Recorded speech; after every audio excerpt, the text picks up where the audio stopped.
Chapter 1059. At this time, Wang Ju was already standing at the dock, holding the binoculars he got from his daughter and looking at the waterway.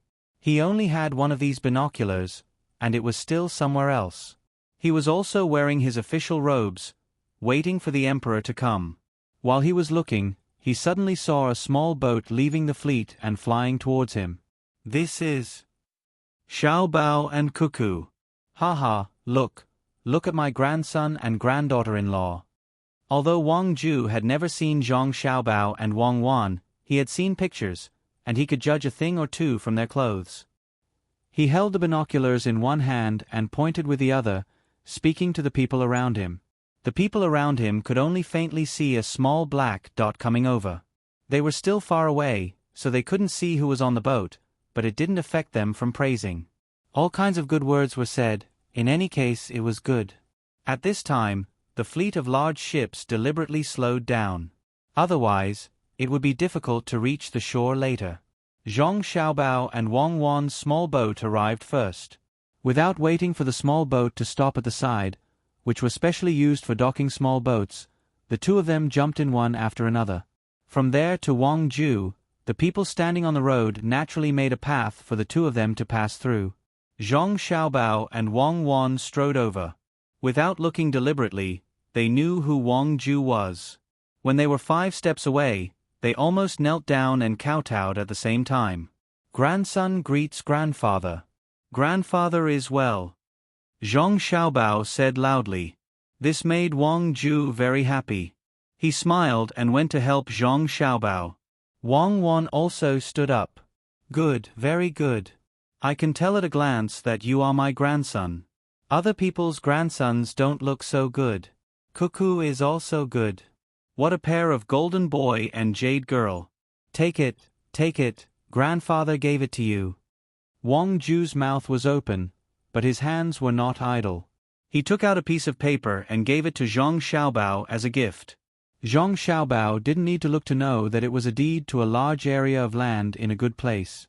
Otherwise, Wang Ju wouldn't be able to give it away. With a turn of his hand, Zhang Xiaobao handed the deed to Wang Wan and said, "Grandfather gave it to us. Take it." Wang Wan took it with a smile. Similarly, she didn't look at it. It didn't matter to her where the land was. She and Xiao Bao didn't lack land. However, she thought that Wang Ju definitely wouldn't take out a small piece of land.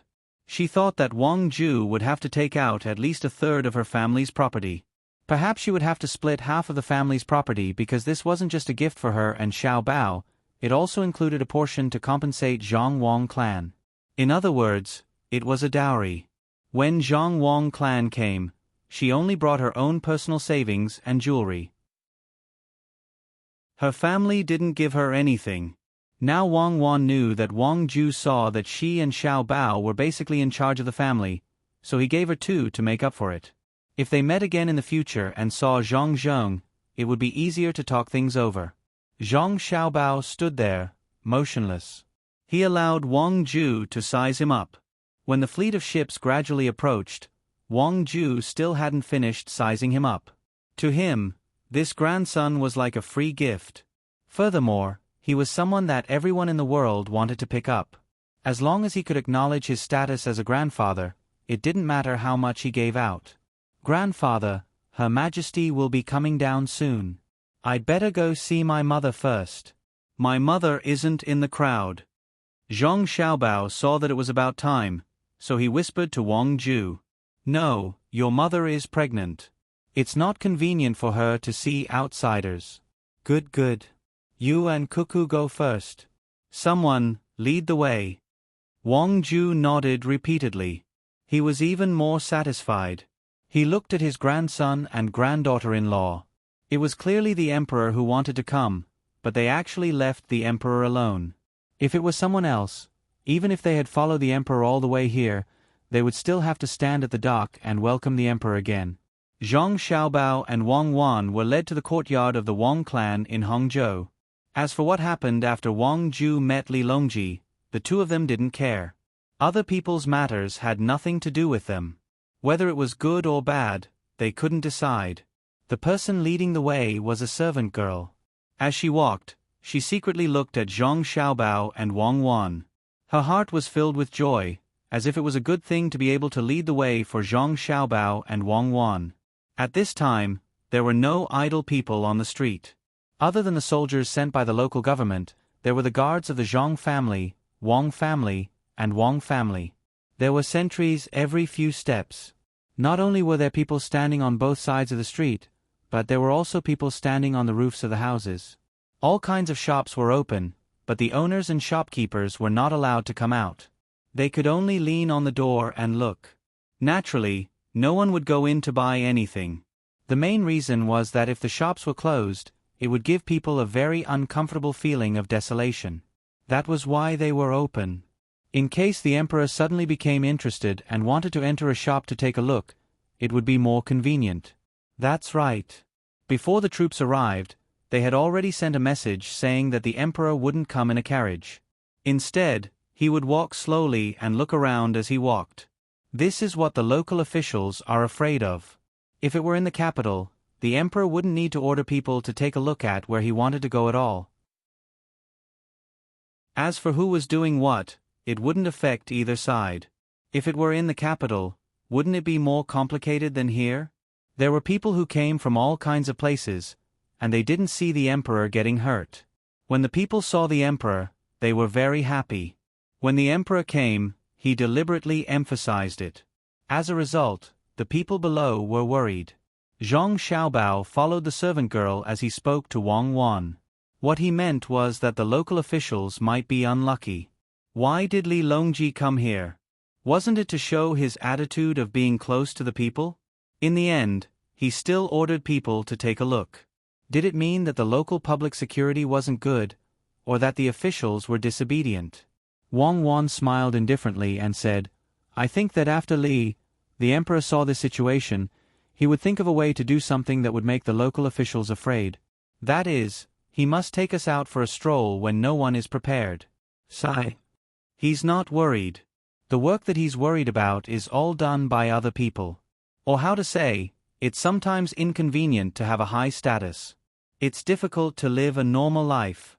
It's not only the emperor, it's the same for us. In the past, we could go out and play as we pleased. Now, how can we live without people by our side? That's right, that's right. There's also Xiaobei and the others. They can't go out as freely as other children. The only good thing is that they are still young and can play with children of the same age. The children here don't have to practice boxing from a young age like other places. Their attack power isn't high, so it's relatively safe. Look, what kind of place did our maternal grandfather give us? When Zhang Xiaobao was talking, he glanced at Wang Wan's bag, where the title deed was. What's there to see? We can't go to any place personally. If we want to go somewhere and stay, there will be people who will find a way to arrange it for us. This is another benefit of losing our freedom and status. Wang Wan didn't touch the bag. Her eyes were looking at the shops on the side of the road. They were just passing by before, so they didn't know much about the local customs. Of course, she couldn't see too many strange things. Now, even if they went to Shaoxing, they could only drink Shaoxing's yellow wine. They definitely couldn't find the Xianheng Tavern, where fennel beans could be found.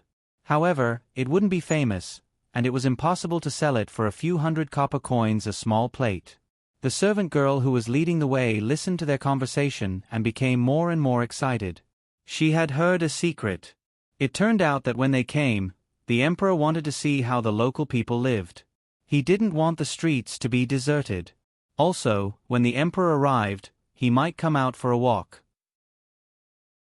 If she could say a few words to Zhang Xiaobao and Wang Wan, would she be able to lead the way when they were familiar with each other?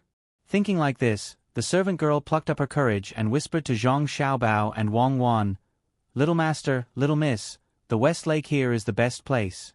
The boats on it are beautiful, and there are gardens inside. I usually do things outside, so I'm familiar with all the places. Wang Wan looked at the servant girl with a smile, which scared the servant girl.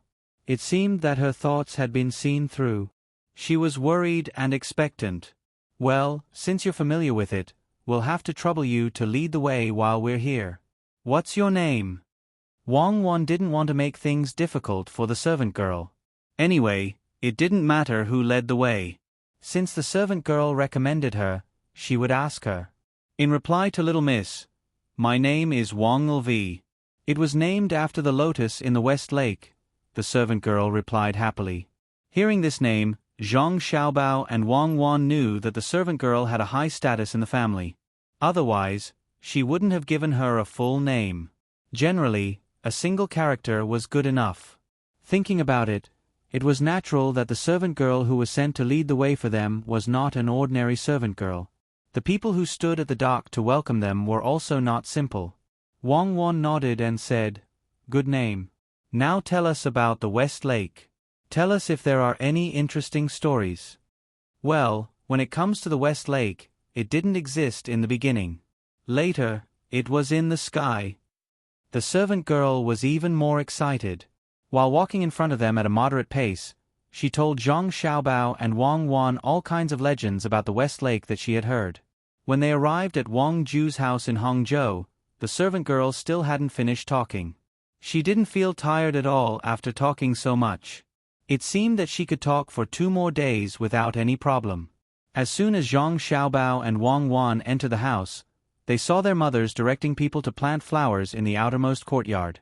Some of the flowers were seeds, and some were brought over from the capital together with the soil. Some were new varieties grafted by the Senongsi temple, and some were different kinds of flowers found by other caravans from other places. The original flowers were taken away and the new ones were planted in the courtyard, which would give people a new feeling. At least, people would have a different identity. However, this new kind of flower was not available to just anyone. Zhang Xiaobao had already agreed with the Senongsi temple that they would not sell it easily. They would only send it to a place when there was a flower festival. When people saw it, they would sell it like an auction. Only in this way could they make money. Anyway, it was a flower and had nothing to do with daily life. People who could buy it all had spare money. If they didn't sell it at a higher price, they might not cherish it. When Zhang Xiaobao and Wang Wan came in, Jiang Wang clan and Wang Wan didn't notice them. They were just about to help. Now that they were pregnant, it wouldn't affect their work. Seeing that their mothers were also going to touch the soil, Zhang Xiaobao quickly walked over and stopped them. "Mother, you can't touch the soil now. There are some parasites in it. It's not good to touch it. It's not like before. Many medicines can't be used. Otherwise it will affect the baby. Xiaobao and Cuckoo are here. Where is His Majesty?" When Jiang Wang clan heard her son say no, she immediately stopped. She still believed in her son and daughter-in-law's words. After all, they were little immortals. While asking, Jiang Wang clan and Wang Wan looked at the door. It wasn't that they hadn't seen the emperor before. As long as Xiao Bao and Cuckoo were at home, the emperor would occasionally come to see them. He would also bring Empress Wang or Wu Huifei. When the time came, they would eat together. Because of their titles, they could also accompany them. Under the influence of Zhang Xiaobao and Wang Wan, Jiang Wang clan and Wang Wan's attitude towards Li Longji was not as respectful as other people. It was as if they were ordinary people, especially Jiang Wang clan. She had seen Li Longji with her father before, but at that time, she was very scared. Seeing that his mother was looking around and looking like she was going to welcome him, Zhang Xiaobao hurriedly said, "Behind him, my grandfather is welcoming him. I think it will take a while before he comes. It's troublesome, so he won't leave quickly. Mother, if you two want to stay in Hangzhou for a few more days, I will ask someone to make a good beach for you. When the weather is warm, you can go to the water. Every day when you are in a good mood, you can listen to songs. Cuckoo and I have asked someone to make a song for the baby." Wang Wan also advised from the side, "Try to eat less seafood here.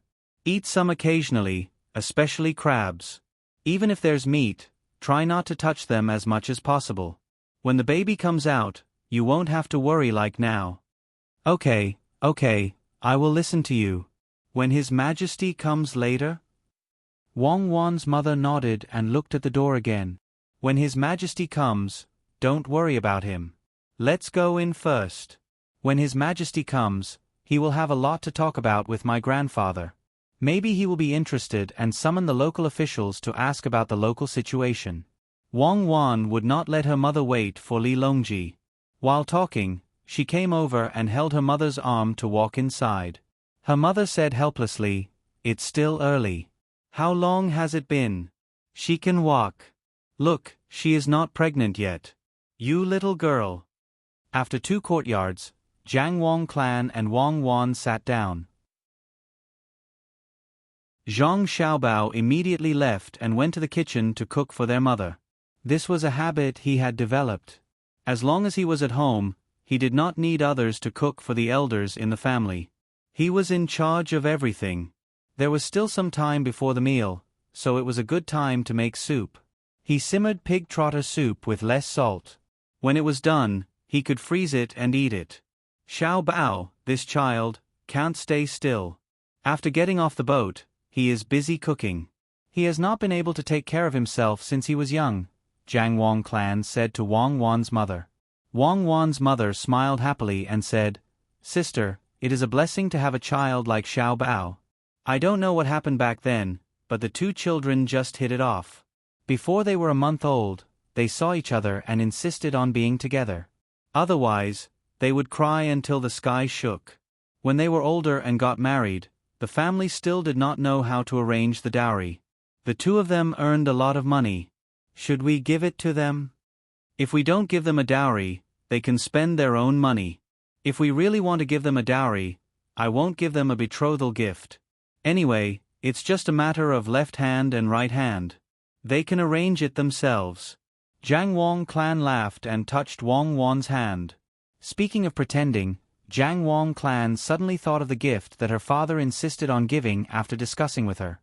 It included the dowry that he did not give her back then.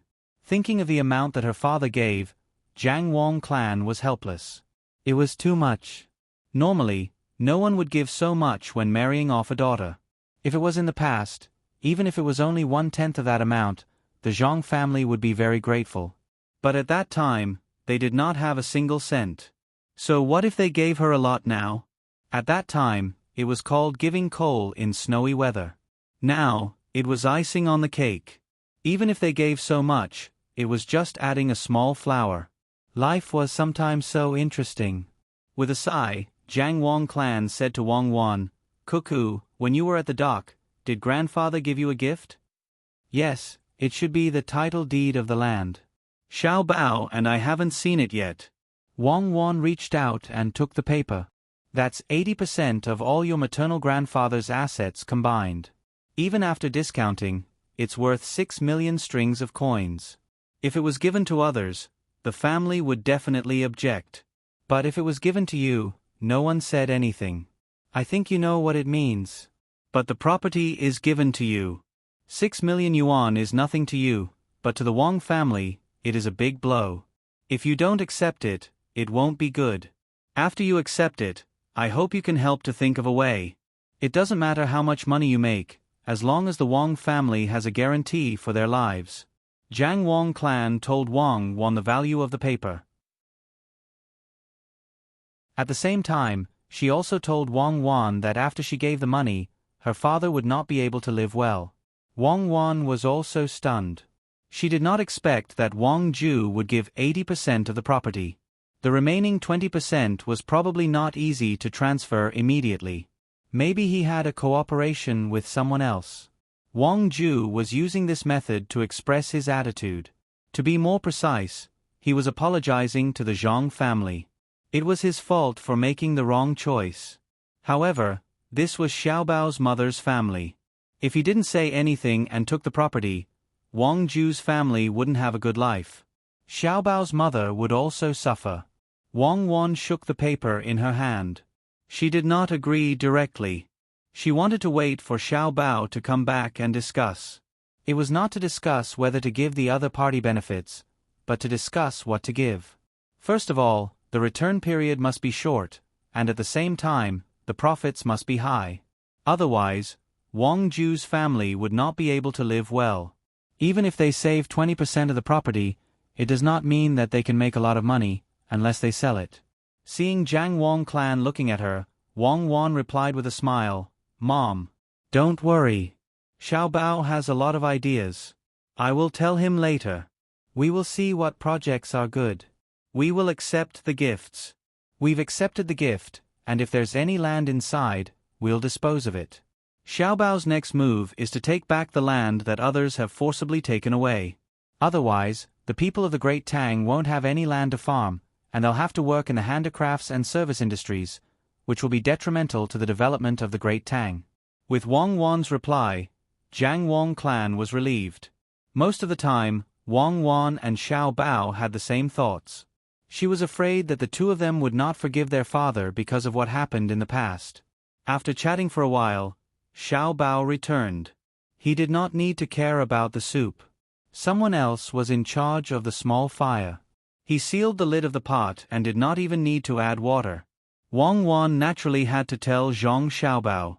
Zhang Xiaobao was magnanimous and did not mention the past. He pulled Wang Wan to another room to think of a way to make money. Wang Ju is indeed smart. He knows that we will not take the things for free. That's why he gave us so much.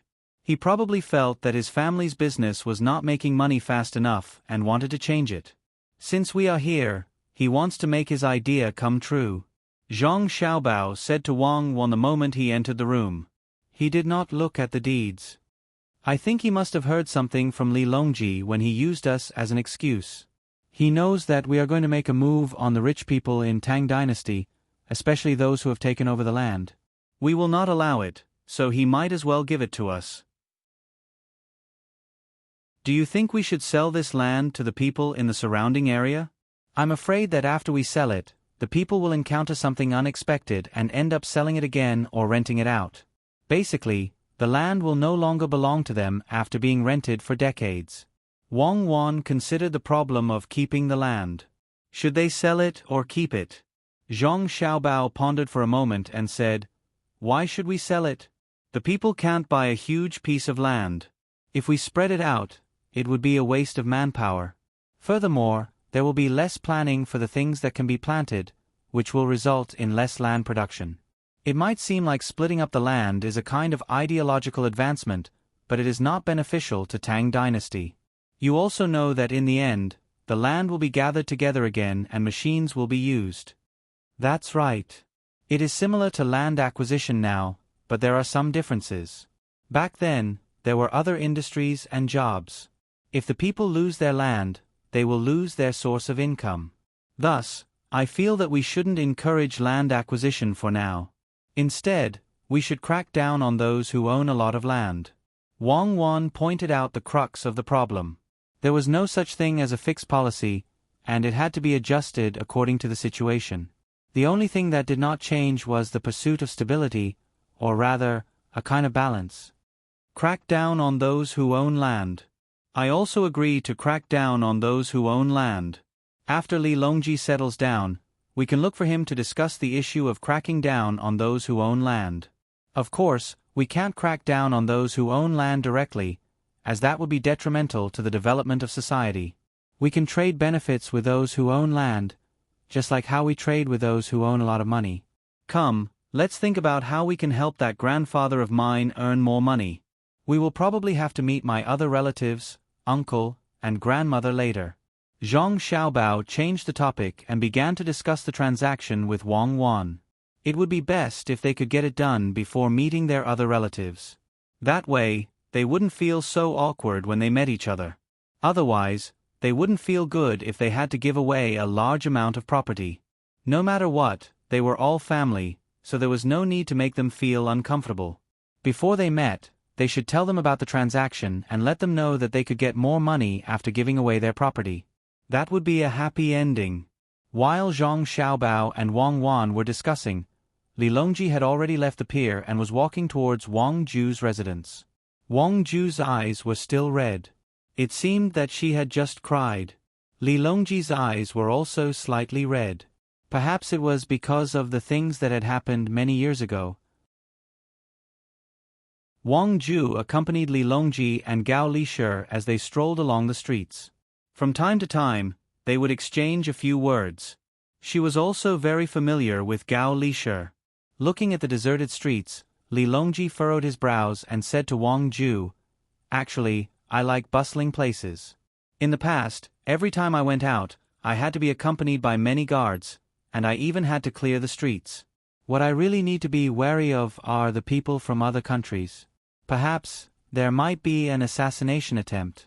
After all, our Great Tang is developing well. There's nothing to fear from the people of Great Tang, unless I do something wrong.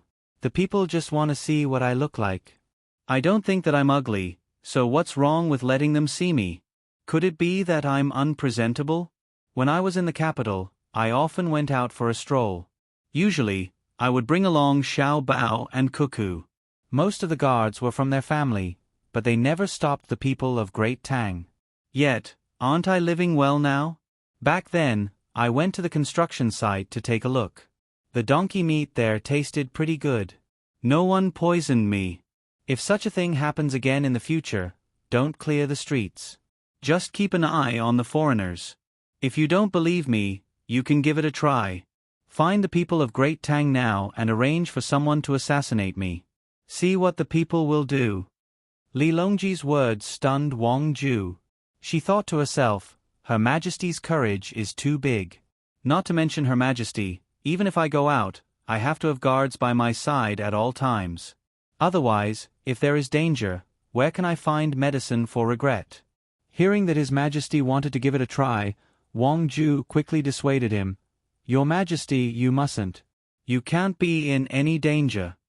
Li Longji didn't reply. Instead, he gave Gao Lishe a look. Gao Lishe backed down helplessly. Li Longji saw a restaurant selling soup pancakes and strolled over. The restaurant signboard wasn't big, but it occupied a large area. It was connected to 4 storefronts. The owner of the restaurant was standing at the entrance with 10 or so waiters and 4 chefs. They didn't dare to walk out for fear of being shot. After seeing the emperor, they were already very excited. However, when they saw the emperor walking toward their restaurant, they became nervous. For a moment, they didn't know what to do. Li Longji didn't care about that. He walked to the entrance and looked at the eyes looking at him. He revealed a smile and asked, "Who is the owner? How's the business? There's no need to greet me. You're not allowed to kneel. Stand and reply." "Why, Your Majesty, I am the owner of the restaurant." To reply to Your Majesty, "The bee business is good.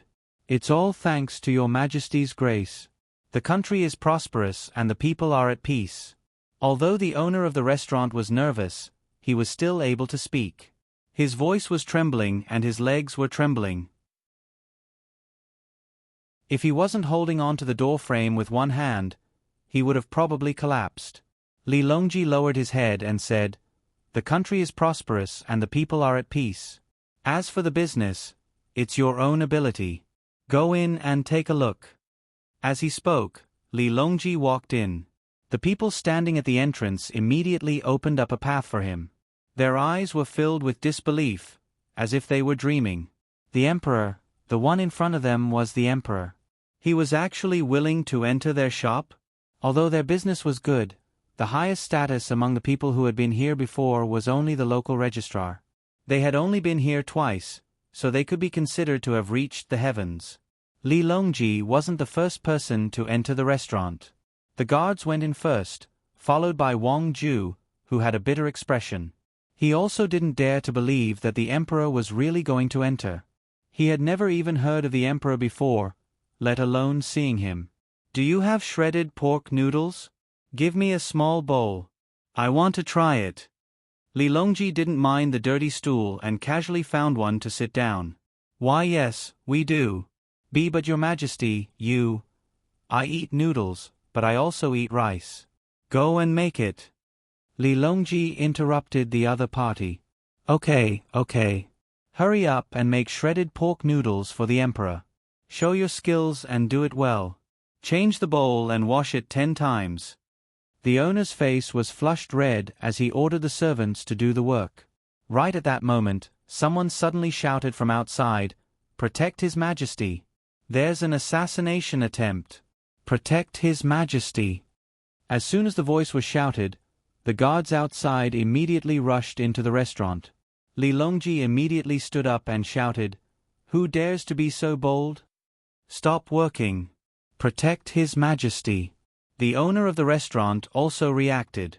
He was both shocked and scared, but he was the first to run in front of Li Longji and spread his arms to shout at the other workers. With a whoosh, the workers also rushed over and stood there with their arms spread.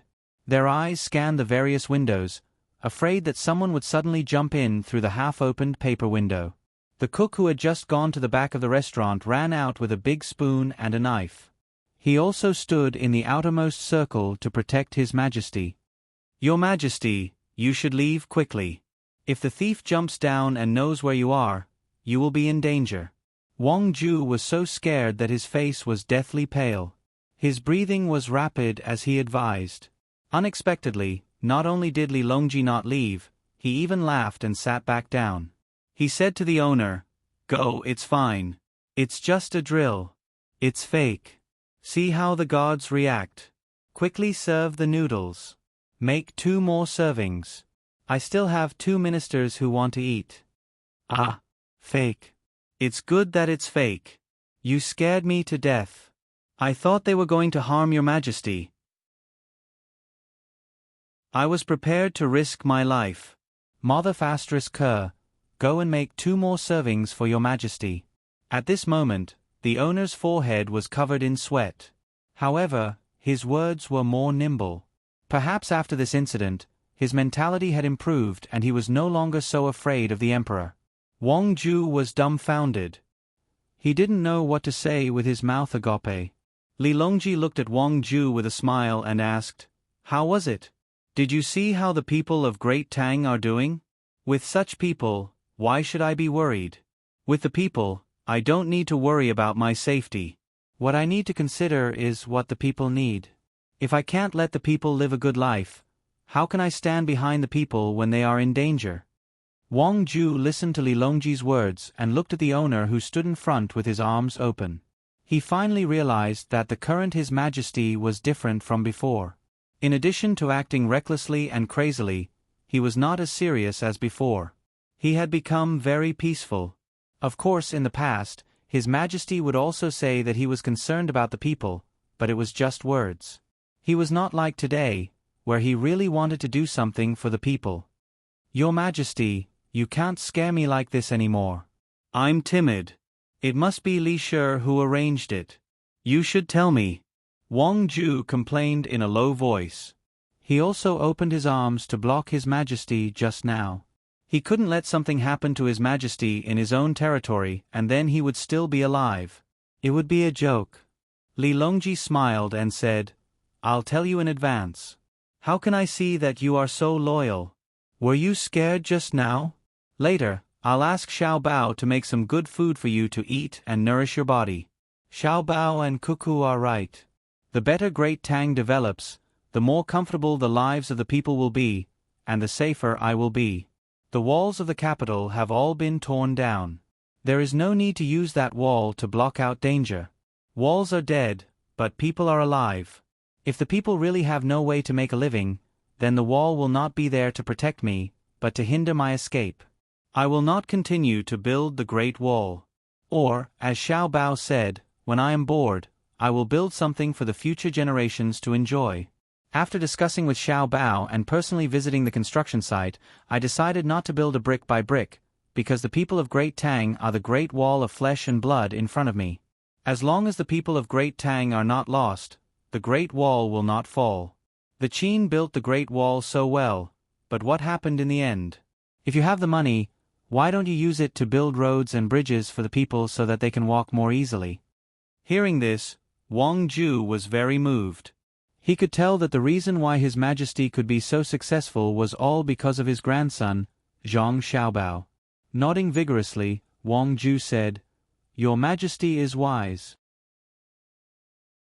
With your Majesty around, the people of Great Tang are blessed. Long live your Majesty." Then, he asked the boss standing there, "Why don't you run? Are you afraid that if His Majesty is in danger, you will be caught if you run?" "I don't have time to think about what will happen after I run. Why should I run? If there is really danger, I will block it. Maybe that person will kill me, and then His Majesty will be safe. If His Majesty is safe, Great Tang will not be afraid, and my family can continue to live such good lives. If His Majesty is gone, what will we do? If there is a new emperor, how will I know if he is good or bad? Unless Xiao Bao and Cuckoo agree to it, I will not be at ease. The boss spoke the truth, especially the last sentence, which was against the emperor. Your Majesty, don't listen to his nonsense. Xiao Bao and Cuckoo don't have the ability. Wang Ju glared at the boss. The boss also reacted and nodded, saying, Your Majesty, this commoner is just speaking casually. This commoner has no other meaning. Your Majesty, this has nothing to do with Xiao Bao and Cuckoo. So what if it has something to do with it? Li Longji laughed. I can't do anything to the two of them. They said that even if I am the emperor, I will still have to step down. Haha, don't spread this outside. Many of my national policies were thought of by the two of them. Great Tang is fine without me, but I am afraid without the two of them. You have done a good job protecting His Majesty. Tell me, what reward do you want? I will give it to you as long as I can. Although it is fake, you are still standing in front of His Majesty. Wang Ju sweated again. His Majesty dared to say anything. How could he say this to others? Xiao Bao and Cuckoo were powerful, but he couldn't change the emperor just because he wanted to, right? The boss was also very smart. He acted as if he suddenly realized something and apologized. Your Majesty, this commoner was thinking about something else. What did you say? Haha, no wonder business is so good. I asked you what reward you want. Li Longji knew that the other party did it on purpose, so he didn't continue to ask. Reward? Can this commoner really make a request? The boss became nervous again. He rubbed his hands together, appearing very embarrassed. Of course, speak. Li Longji couldn't change what he said. Then this commoner will say it. This commoner heard that Cuckoo is going to attack the place where Duosher is located. This commoner requests Your Majesty to let Cuckoo fight at the front while this commoner follows behind. This commoner has just figured out a new type of noodle food that can be very helpful to the soldiers. Moreover, there is no lack of nutrition. There are vegetables, meat, and sweet, vinegar, salt, and so on. This commoner is willing to follow behind and help make the noodle food. I will be the logistics team. When the boss talked about his invention, he became exultant. As for the nutrition, even he didn't understand it, so he had to agree. Li Longji and Wang Ju were both stunned when they heard the boss's words. Wang Ju asked, What kind of noodle is that? Is it noodles? If it is instant noodles, then there is no need. The inner courtyard of the Zhang family and Wang family has already made it. When the time comes, it will be sent to the front line. His Majesty is giving you a chance. You have to use it well. What can you get by following behind? You can ask for money now. I believe that His Majesty will give you hundreds of thousands of strings of coins. You don't have to open the shop. Don't waste this good opportunity. What do you mean by waste? The boss's expression was very ugly. When he found that the other party was a high-ranking official, he changed his attitude and said, I don't have money, but I have a shop. I can earn it myself. What can I do with hundreds of thousands of strings of coins? How much money do Xiao Bao and Cuckoo have? They can't spend it all by themselves. I heard that Xiao Bao even cooks his own food. Xiao Bei and the others also came to Hangzhou 2 days ago. I heard that they went to a restaurant nearby to eat. They ordered a lot of dishes, but they didn't let the waitress give them more. They took out a lot of money. Does this mean that they are very thrifty? Is this thrifty? It means that they are not wasteful. I am also sponsoring a school now. I am in charge of the school children's meals. If you give me more money, I have to use it for other things, just like Xiao Bao and Cuckoo. Oh, and His Majesty. I heard that the Tang Bank is His Majesty's. The money it earns is used by His Majesty for disaster relief and road repair in various places. So if you give me too much money, I have no use for it. I can earn it slowly and comfortably. I heard that in about half a year, all the medical care in the Tang will be free. The main problem now is that the medicine can't keep up, but it will be better in the future. We all know that we are penniless. As long as we don't want to die, we can live.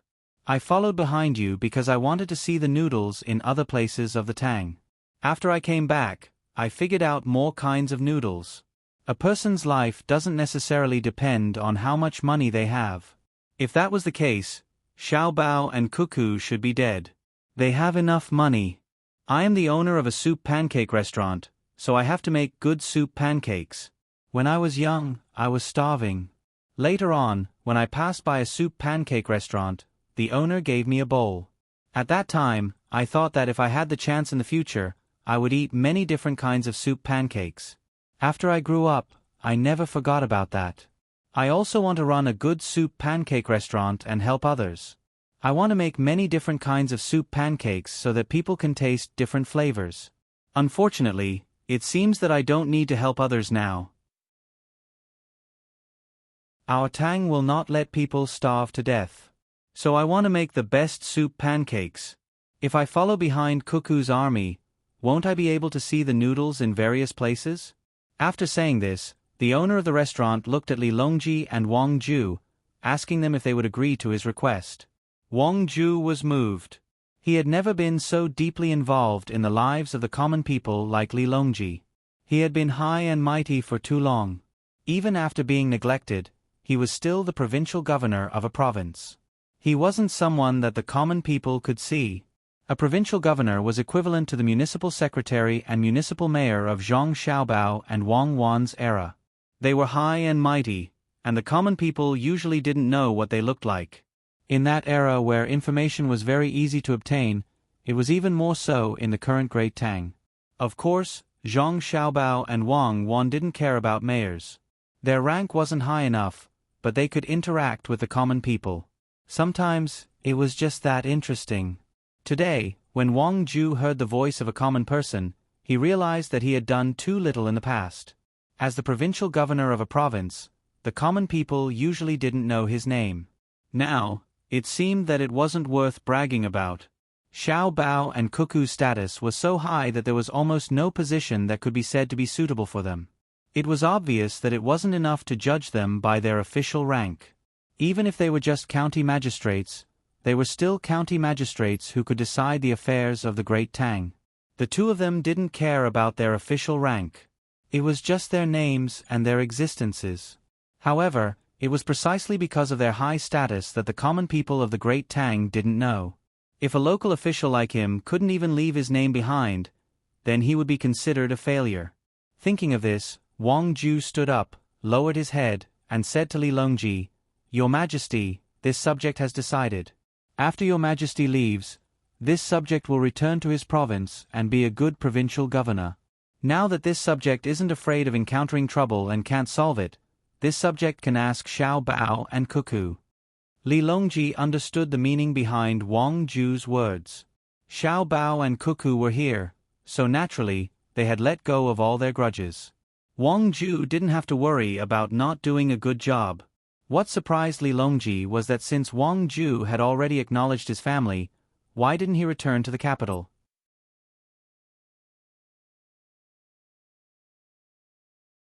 Chapter 1060. Thus, Li Longji first said to the owner of the store, "I agree. You can follow behind me, or I can pay for you to go anywhere to see the local noodles." What's the point of wasting time? Follow me later, and I'll bring you to see Xiao Bao. Haha, Xiao Bao is very knowledgeable when it comes to cooking. I believe your cooking skills are far inferior to his. You haven't seen the noodles that Xiao Bao makes for his brothers and sisters. There are all kinds of noodles. Have you ever seen dragon whisker noodles with fillings in the middle? The owner of the store shook his head vigorously. "Your Majesty, what is dragon whisker noodles?" "Noodles? Can there be fillings in the middle?" Dragon whisker noodles are very thin noodles with fillings in the middle. Xiao Bao made it for Xiao Bei and the others by hand. He made it for the whole morning, and each of them could only eat a bowl at noon. Xiao Bao was very tired. He kept mumbling that technology was productivity, haha. Li Longji recalled Zhang Xiaobao's appearance at that time and laughed heartily. The owner of the store was confused. How was that possible? Hearing the name and hearing that it was very thin noodles, he could imagine how thin the noodles were. How could there be fillings in the noodles? Unless Xiao Bao wasn't human, how could there be fillings in the noodles? However, since the emperor said there was, he naturally wouldn't lie to him.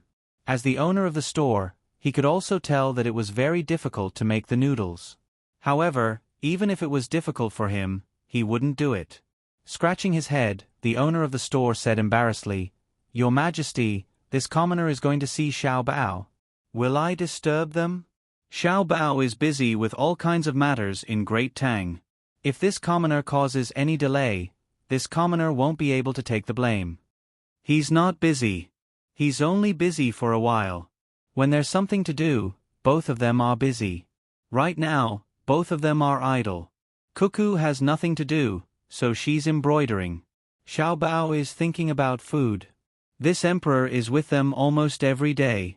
How could I not know? All right, after we eat the noodles, you can follow them. Just you. The waiter will stay." Li Longji acted as if he was chatting with someone of similar status and decided on the matter. The owner of the store was extremely excited. What kind of day was it today? First, he saw the emperor. Then, he could see Xiao Bao and Cuckoo. Who would believe him? Things that he didn't even dare to dream about were Xiao Bao and Cuckoo. However, Wang Ju was not very happy. He felt uncomfortable when he heard other people call his grandson and granddaughter-in-law Xiao Bao and Cuckoo. How could people who were not close relatives call them by such names? But he was also very helpless. This was because everyone in the Great Tang, from the old men and women in their 80s to the children who were still learning how to speak, addressed them as such. The children would normally call Xiao Bao Big Brother and Cuckoo Big Sister, while the adults would simply call them by their surnames.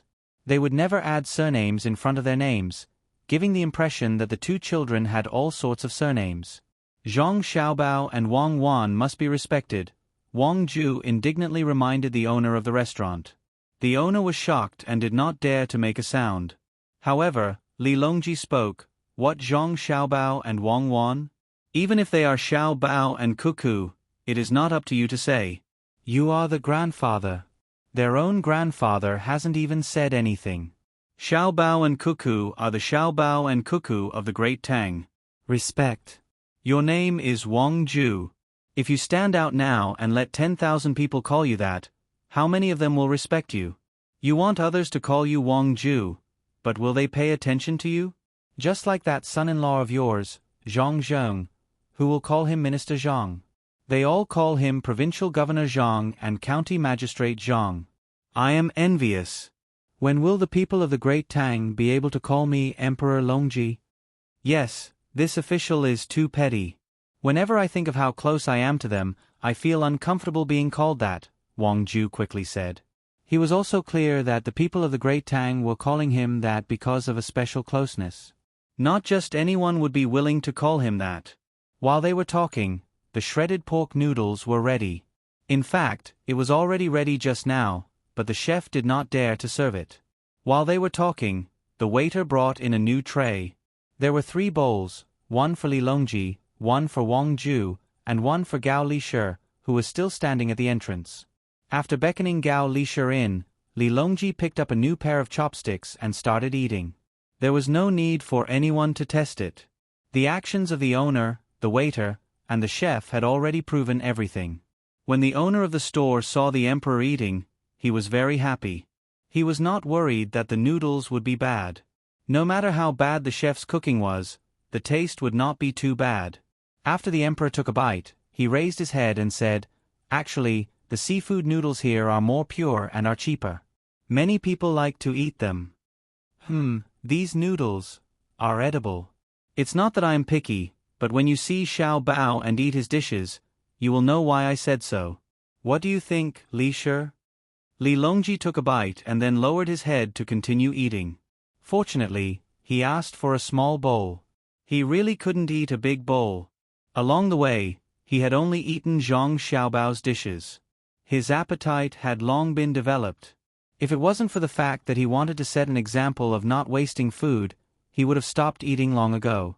Gao Lisher naturally would not let others test whether the noodles were poisonous or not. After taking a bite, he said, "Your Majesty, this official feels that the noodles are not bad. It might have taken a little too long to cook. However, why is the shredded pork noodles fried? Why isn't it blanched? There is more of an oily taste. Also, the chopped green onions are cut from small onions instead of green onions. It lacks the unique sweetness of green onions. As for the noodles, they are ramen, not handmade noodles. They are not chewy enough." Li Longji's mouth was not idle. Wei Wei nodded in agreement. In the past, he really didn't think much about it. However, after he met Zhang Xiaobao, he could always see how Zhang Xiaobao cooked. When he casually asked about it, Zhang Xiaobao would give him an answer. Even though it was just a bowl of noodles, there was a lot to it. Wang Ju didn't have the opportunity to eat Zhang Xiaobao's dishes. He felt that the noodles were pretty good.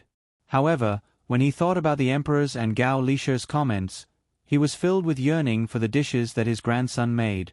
The owner of the store was stupefied. The emperor and that official were too good with their mouths, right? They could tell how the noodles were cooked the moment they ate them. It turned out that the flavor of stir-fried meat and blanched meat was very different. The 3 bowls of noodles were finished by the 3 of them. There was no waste, even though Li Longji and Gao Lisher didn't feel comfortable eating them. After calling the owner of the store, the group continued to walk toward Wang Ju's residence. At this time, Li Longji didn't stop to test the commoners. He had heard the story of the boy who cried wolf from Xiaobei. If he really tested the commoners time and time again when there was danger, the commoners would treat it as a drill. That would be troublesome. Because they were delayed by the noodles, by the time they arrived at the residence, Zhang Xiaobao and Wang Wan had already taken a nap. Zhang Wang clan didn't come out to welcome them. They hid in another room to make small clothes for the unborn child. They didn't know how many children were in their bellies, so they had to make a few more sets. With the addition of the clothes made by Wang Wan, they believed that they would be able to use them. After entering the residence, Li Longji asked someone to find Zhang Xiaobao and Wang Wan. As soon as the 2 of them entered, Li Longji said, "Xiaobao, we're eating noodles tonight. I want to eat shredded meat noodles. You make it. Why don't we eat seafood noodles?" Zhang Xiaobao asked Li Longji when he saw someone he didn't know looking at them excitedly. "Shredded meat noodles are delicious. This is the owner of a soup pancake shop. He wants to discuss the production of soup pancakes with you. You can talk to him later." Li Longji arranged some work for Zhang Xiaobao. Zhang Xiaobao didn't know what was going on, but since they were here to discuss, he would talk about it later. He couldn't reject them, so he nodded and said to Wang Ju, "Grandfather, I have something to discuss with you." "What is it?" Wang Ju was puzzled. "It's about the mulberry trees in Hangzhou. I've seen it. In addition to the gifts you gave me and Cuckoo, we still have a large mulberry forest on the mountain here. We use it to raise silkworms. However, the forest is too old, and the growth is deteriorating year by year. It doesn't seem worth using it. I think it's because of this that you didn't give the forest to me and Cuckoo. What I mean is that we should cut down all the trees and use the wood for other things. That way, we can get back some of the capital. Then, we can plant tea leaves on the trees and buy seedlings from other places. It will grow faster and we can take care of it carefully. Next year, we will be able to produce tea leaves. As for the planting of tea leaves, I asked the people of the agriculture temple to follow up on it. It can be considered an experimental place. If it's good, we can spread it around. No matter how large the tea leaves in Hangzhou are, it's far from enough to satisfy the entire Tang Empire. In addition to this, I also specially designed some ways to eat tea leaves. We can eat them as dishes. You can provide them here and we will be in charge of sales. Or you can find someone to sell them. In addition to this, we also need to continue to raise silkworms and cicadas. I also have some recipes for cooking. You can open a restaurant and we can only eat green silkworms. Nowadays, people don't eat them. In addition, we need to find people to pick the sea cabbages that no one touches by the seaside. We can make new dishes and can them and sell them everywhere. If there are a lot of rotten fish and shrimps by the seaside, don't leave them alone. Collect them. They are not for people to eat. After they are dried, add them to the feed of poultry to supplement their nutrition. That's all for now. I will draw an area in the northern part of Hebei province for our family to take over. Cut down other trees. Don't touch the old ones. Plant economic forests. Cut down and plant in a planned way to make products, such as sanitary chopsticks and paper, to increase our family's income. Zhang Xiaobao stopped talking and looked at Wang Wan. Wang Wan said, "What I mean is that since we don't have any land at home, we can go to the place where the Turks used to live and develop. Send a few people in charge to provide us with potato seedlings.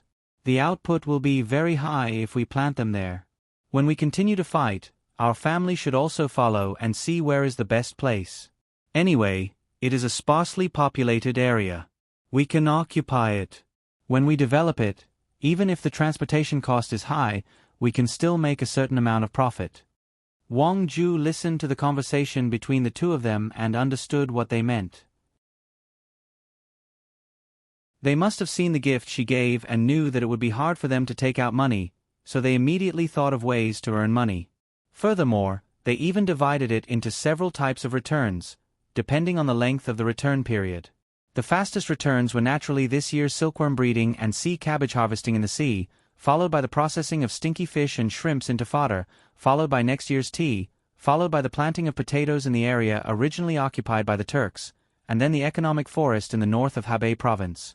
When the war started, they would follow and get benefits. Thinking of a series of money-making things, Wang Ju was excited.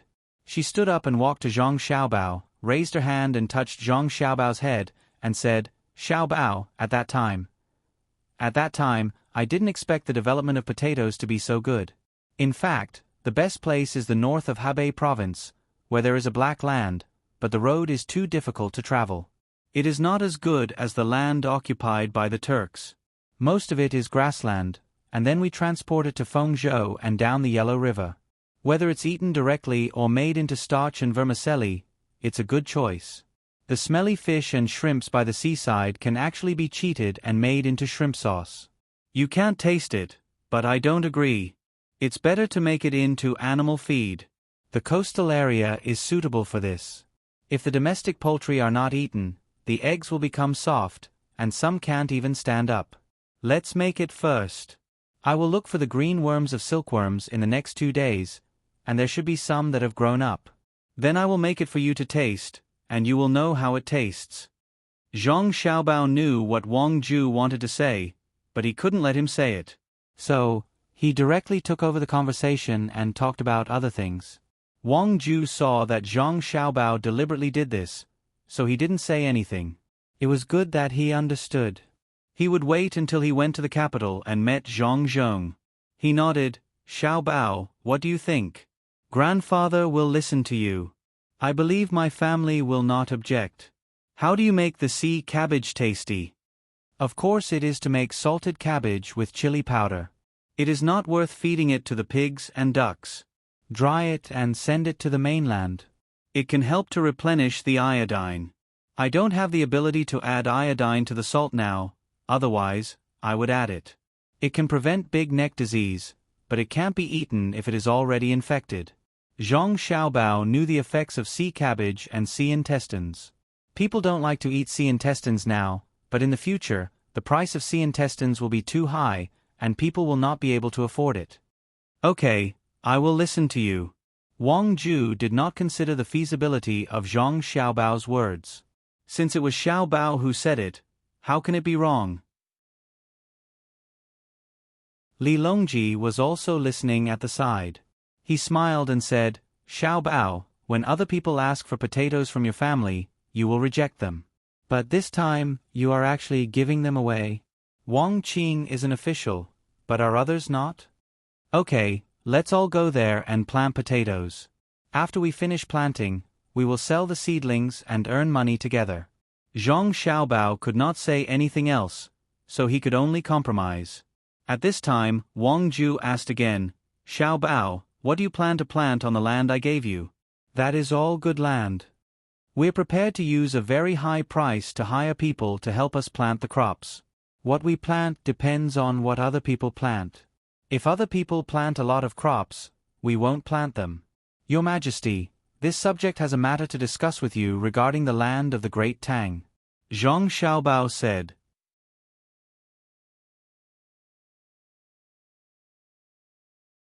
Chapter 1061. If Wang Ju had been an ordinary provincial governor, he would have retreated. Of course, if he had been an ordinary provincial governor, Zhang Xiaobao wouldn't have said anything. After all, he had once been the Minister of Revenue. This was how great Tang's officials were. They could be promoted and demoted. Unlike Zhang Xiaobao and Wang Wan's era, officials would either be demoted to the very end. If they made too big of a mistake and there was no one above them, or if the people above them couldn't be protected, they would be removed from their post or even sentenced. The majority of officials wouldn't encounter such a situation. If someone protected them, they would destroy some evidence of their crimes and push the blame onto the officials below them. There were two kinds of situations. One was that they would be transferred to an important position and moved to a more leisurely place. The other was that they would be demoted and wait for the right time to come up. Comparing the two, Zhang Xiaobao felt that the Great Tang system was better. Officials didn't have any thoughts of being lucky. Even if they didn't have a good position, they could still get a position of equal status. As for the protection of officials, it could only be said that the leader didn't have enough authority. There was a problem with the entire system, indirectly promoting the corruption of officials. Li Longji, Gao Lishur, and Li Longji didn't know what Zhang Xiaobao was thinking. The three of them only knew that Zhang Xiaobao and Wang Wan had just pushed for the adjustment of the Great Tang's tax rates, and it hadn't been fully implemented yet. They were in the middle of negotiations with the various great clans. To be more precise, they were exchanging benefits. They were waiting for the important figures to agree before bringing it to the table. At that time, they wouldn't have to worry about the opposition of others. Wang Ju had also been discussed with. Gao Lishur had previously sent a telegram to communicate with anyone whose family had a total wealth of 3 million strings of coins or more. Right now, the conditions that could be brought out in exchange were the right to transport goods on the railways. This was the example that Zhang Xiaobao and Wang Wan had given. Because the railways were being built using the Great Leap Forward model, the wealthy would have a specific reference. As long as one wasn't too stupid, they would agree. The first reason was that the profits were indeed high and the power was great. The second reason was that if everyone else agreed but he didn't, it seemed that, with his strength, he would only end up suffering a greater loss in the end. When the time came, the imperial court wouldn't even give him a chance to exchange benefits. What kind of storm would he be able to cause? As such, Gao Lishur's work went very smoothly. As for Zhang Xiaobao's later methods, not to mention the other aristocratic families and merchants, even Gao Lishur and Li Longji wouldn't have thought that the exchange of benefits was ultimately a trap. Who would have thought that there would be so many additional trains? And by using another new technology, how many times faster could the operation speed be? Who would have thought that the proportion of increased taxes would be transferred by the imperial court and used to curb the regional monopoly that they had obtained after obtaining the right to allocate railway goods, while others would have to bear the loss of subsidies? Thinking of this, Gao Lishur began to worry for his godson. He said, Xiaobao, you haven't even finished what you were doing before, and now you're immediately pushing out land. Land is the foundation of a person. When the time comes, the entire world will oppose you. Are you really going to force His Majesty to give you military power in a few more places? In the exchange of benefits on the railways, other than a portion of the imperial court's profits, more of it is squeezing your family's share. Could it be that your family also plans to give up land? Your family doesn't seem to have too much land. Without waiting for Zhang Xiaobao to reply, Wang Ju said in shock, the matter of increasing taxes is sacrificing my grandson's benefits? If I had known earlier, it would have been useless. Right now, my family doesn't have the total assets of 3 million strings of string, but for the development of the Great Tang, I can't possibly bully my grandson, right? Wang Ju said this at the risk of alienating his relationship with the emperor. He didn't know the meaning of the word principle, but he knew what he should choose. For his own benefits, he could give up his family today, but tomorrow, he could give up his country. Wang Wan was very satisfied with Wang Ju's words. She knew very well that when she and Zhang Xiaobao were in the disaster 100 years ago, some officials clearly knew that their children were buried underneath, but they didn't save them. Instead, they temporarily left them there to save others. In the end, their children died, but what did that official get in return? His selflessness, which contained selfishness, was only publicized by the media. After that, he could forget about having any further development for the rest of his life. It was impossible for him to be promoted. In fact, as soon as the matter passed, he would immediately be transferred from an important position. This was because the officials above him were also bitterly disappointed. Today, for the sake of advancement, you can even disregard your own family. What if it were me tomorrow? Promote you? Dream on. Wang Wan, who was in a good mood, said with a smile, "Grandfather, very soon, our family will have 3 million strings of cash. Sea cabbage can be farmed. You can circle a place and raise it in large quantities. Xiao Bao will then come up with a series of ways to eat it. There will also be free advertisements in the newspapers. It's not that we're specifically promoting our sea cabbage, but we're also helping other places that have sea cabbage. Our goal is to let the people of Great Tang know that eating this thing can prevent diseases. The price would rise, but it was controllable. Just like sea salt, there was a maximum sales price control in every place, and it could not be increased casually. With the improvement of water transport and railway networks, many mainlanders could also eat seafood. The problem now is the construction of roads and bridges. The main problem is that Xiao Bao and I don't know how to design bridges. It's not that we can just take out the people who make the cannons and put them on the bridge pier. Otherwise, the bridge pier on the Yangtze River would not be made of iron chains. Iron chains make it impossible for trains to pass. Wang Wan's words reassured Wang Ju. It seemed that everyone in Great Tang knew that with Xiao Bao in charge, it was impossible for there to be a loss, unless there was a natural disaster in the farming industry. However, natural disasters would not come every year. The corners of Wang Ju's mouth curled up, and he said with a smile, "I thought that I wouldn't have to pay more taxes, but I still can't escape." Sigh. You're still pretending to be obedient after receiving such benefits. Li Longji said to Wang Ju. He did not care how much benefits Zhang Xiaobao gave Wang Ju.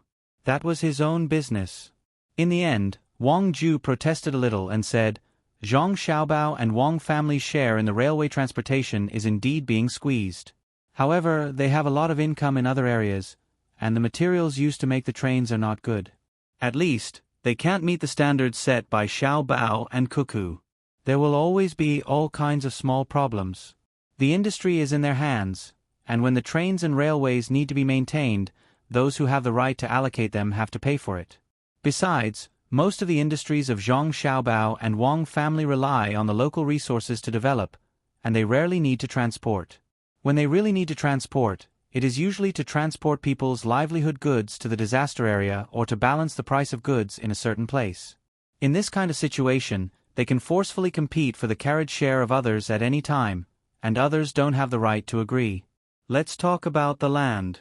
Xiao Bao, what price do you plan to pay in exchange? Hearing Li Longji's words, Zhang Xiaobao curled his lips and said, I don't understand. The land policy of the Tang Empire is beneficial to the people of the Tang Empire. Why do I have to pay for it in the end? Because I have always been listening to the two of you. No matter what you say, I will agree and help you after asking clearly. It's like when the two of you are playing billiards. I am in charge of setting the ball and passing the cue stick to you. The ball and the cue stick are mine, but the two of you have the right to decide which hole to put the ball into. Don't tell me that while the two of you are playing billiards, you want me to help you throw the ball into the pocket? The two of you don't even touch the cue stick, don't use any strength, and just use your mouth to talk? Li Longji gave an example, and Wang Ju was confused. What nonsense was this? They were talking about national affairs. How did this have anything to do with billiards? However, Gao Lishe, Zhang Xiaobao, and Wang Wan understood. What Li Longji meant was that the two of them were treating the Tang Empire as their own, right? Since it was the two of them who came up with the idea, it was up to the two of them to decide. Ah, that's true, right? Zhang Xiaobao turned to Wang Wan and asked. Wang Wan nodded. She admitted that this was what she and Zhang Xiaobao were doing. Their goal wasn't to earn money, but to develop the Tang Empire into the shape of their hearts. Thus, they didn't allow anyone to stand in their way. At times, they would display an extremely domineering attitude, carrying a conviction that they would slay gods and devils if they stood in their way. Speaking of which, Li Longji's words were right. Since the two of them were treating the Tang Empire as their own, they couldn't divide themselves between the greater Tang Empire and the smaller Tang Empire. Seeing that the two of them were in agreement, Li Longji said, "Since the two of you are playing, you have to bear the consequences of losing. I'll bear the consequences with you. When it's time for you to be serious, you have to be serious. Don't worry about money. After all, even if you spend money, there won't be a game for you to play, right?" More or less, right? Zhang Xiaobao was rendered speechless by Li Longji's words. Then tell me, what should we do with the land? Li Longji asked. Of course, we have to exchange it. Even if we were to buy it directly, the other party wouldn't agree to it. Let's expand outward, and we'll have more land. Tell them that those who occupy a large area of land can exchange 1 mu of land for 5 mu of land. Furthermore, they won't have to pay rent for 30 years. In other words, they won't have to pay a single copper coin for farming. Zhang Xiaobao raised a finger. Then he raised 5 fingers. What if the other party doesn't want to exchange? Li Longji asked. Doesn't want to exchange? That's right. The land elsewhere is too far away from their home. Why should they give up what's near and seek what's far away? They can continue to annex the surrounding land. Can you kill them? Li Longji sneered, as if he was representing a group with a lot of land. Zhang Xiaobao also sneered, who do I want to kill? I'll force them to their deaths. I'd rather pay a higher price to lower the price of grain. At that time, I'll pay 2 copper coins for a dough of grain. Let's see if it's worth it for them to farm. If they don't want the land elsewhere, I'll go and plant it. When the time comes, I'll transport it back. Even if I have to pay a copper coin for every dough of grain sold, I'm willing to do so. Besides, hasn't our great Tang started to collect rent based on the number of mu of land? I'll use the seeds provided by the Senongsi to plant, and then the great Tang will raise the rent. They won't be able to object even if they want to because the great Tang will increase the tax based on the quality of the new seeds. In the end, I'll make sure that they can't earn back the money they used to buy the seeds. Not to mention other things, if I plant a large amount of high-quality rice in the northern area of Hebei province, once the price is lowered to the same level as here, they won't be able to sell even 1 gene of grain. Not to mention 2 ripening a year, even 3 ripening a year, they'll have to keep the grain in their hands. Zhang Xiaobao's ruthless words made Wang Ju and the other 2 shudder involuntarily. They had just eaten the freshly made rice, which was only ripening once a year. This was still a variety that could be further improved. The Senongsi had been very useful these years. Wang Ju indeed knew that the rice over there was much more delicious than here. When it was steamed, it smelled good.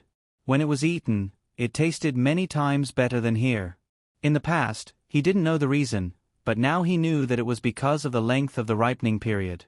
If it was someone else who said this, Li Longji would take it as a joke, but since it was Zhang Xiaobao, Li Longji had to take it seriously. He knew that if it really reached that level, Zhang Xiaobao would definitely do it.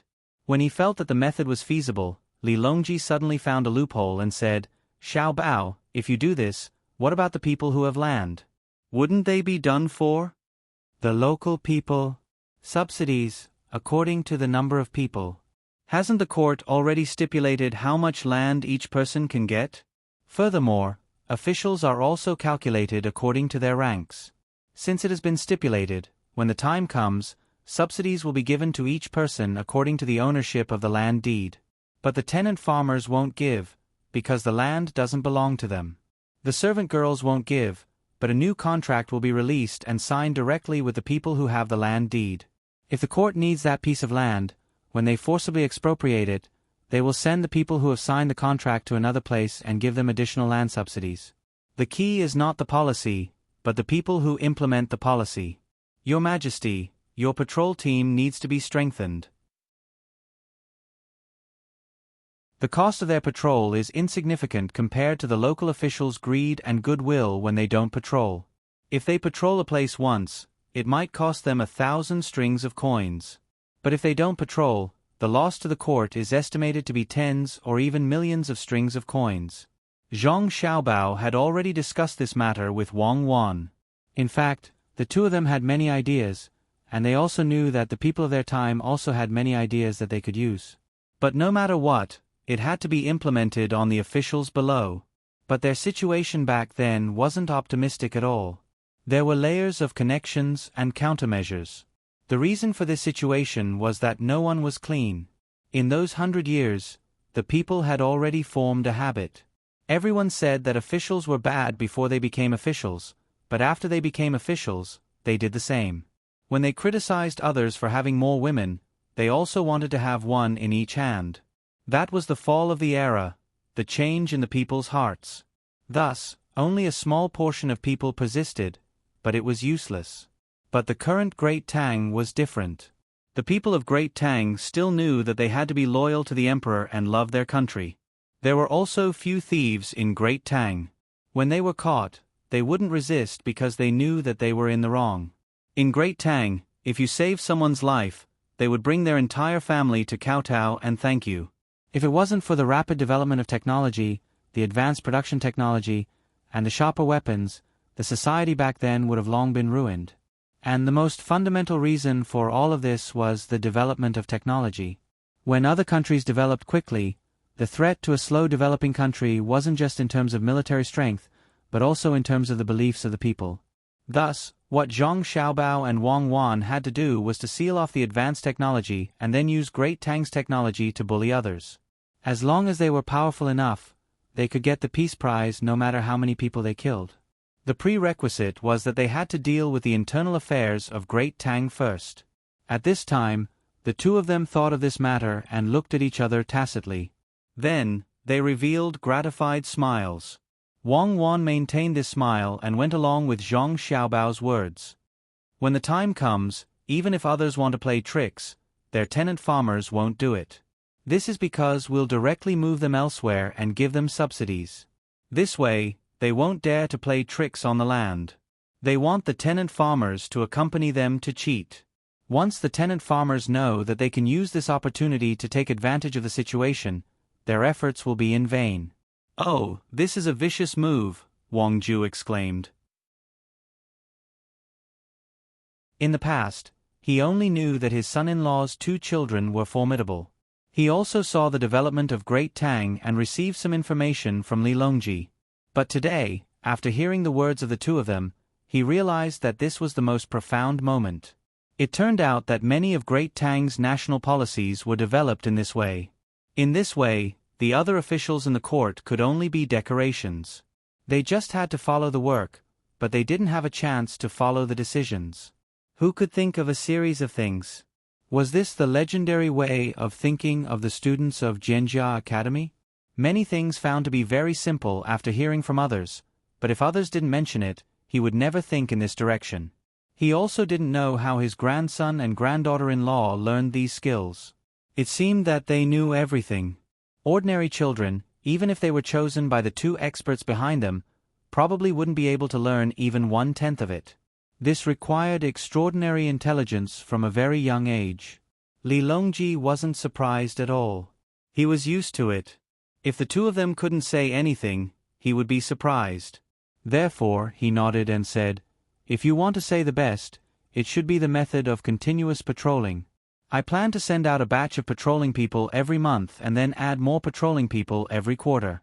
According to what you've mentioned, if the first batch of patrolling people can't find a problem, but the second batch finds a problem when the first batch appears, then the first batch will be killed. If everyone can't find a problem and is caught by Xiao Bei and the others, everyone in the first batch will be exterminated. I definitely won't allow problems to happen to the local officials. It's fine as long as it's a habit. As for the money spent on patrolling, compared to the benefits of stable development, it's really too little. So, I agree to the land plan. Li Shi will be in charge of implementing it.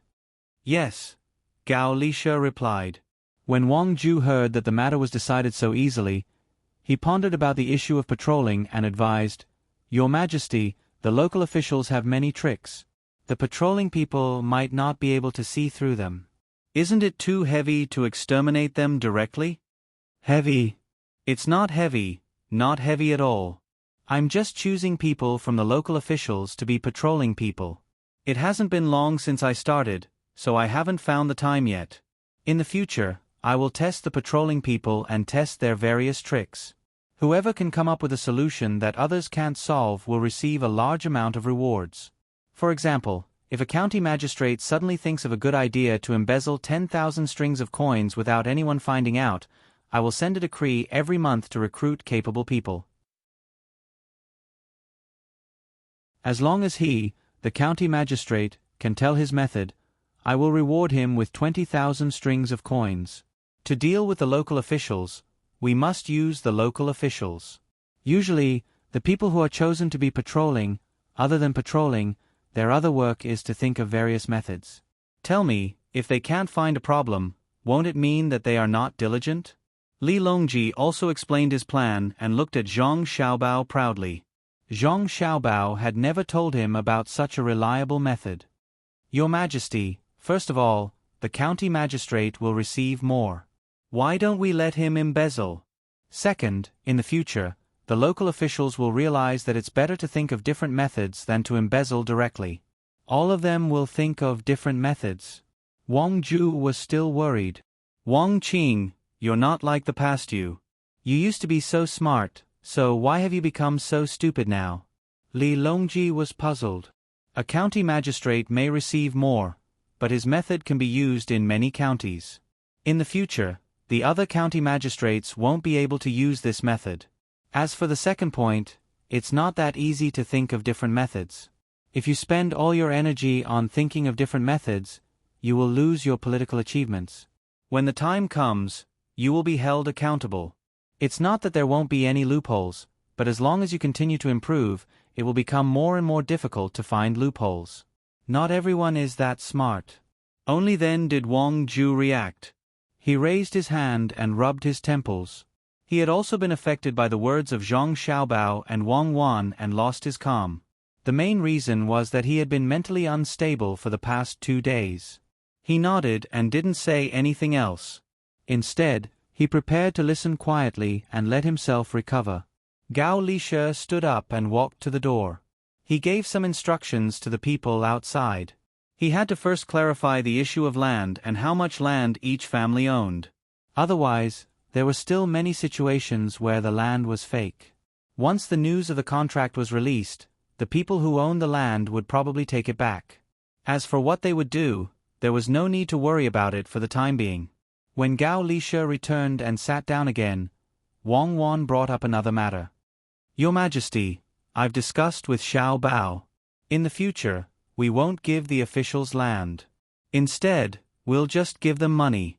In the past, we gave them land because the imperial court's treasury wasn't very abundant.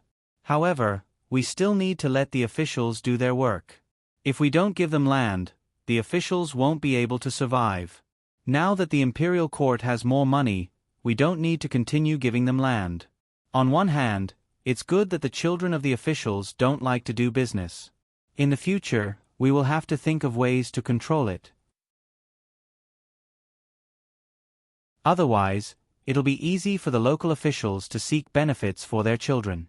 Xiao Bao and I propose that the current official's salary be doubled during his term. After his term ends, he will be given a one-time reward according to his evaluation results. This is called raising honest people with high salaries. For a provincial governor, if he can really increase the standard of living of the people in his province by 10 times and develop the place in a non-destructive way and generate 1 billion strings of cash, what's wrong with rewarding him with 1 billion strings of cash?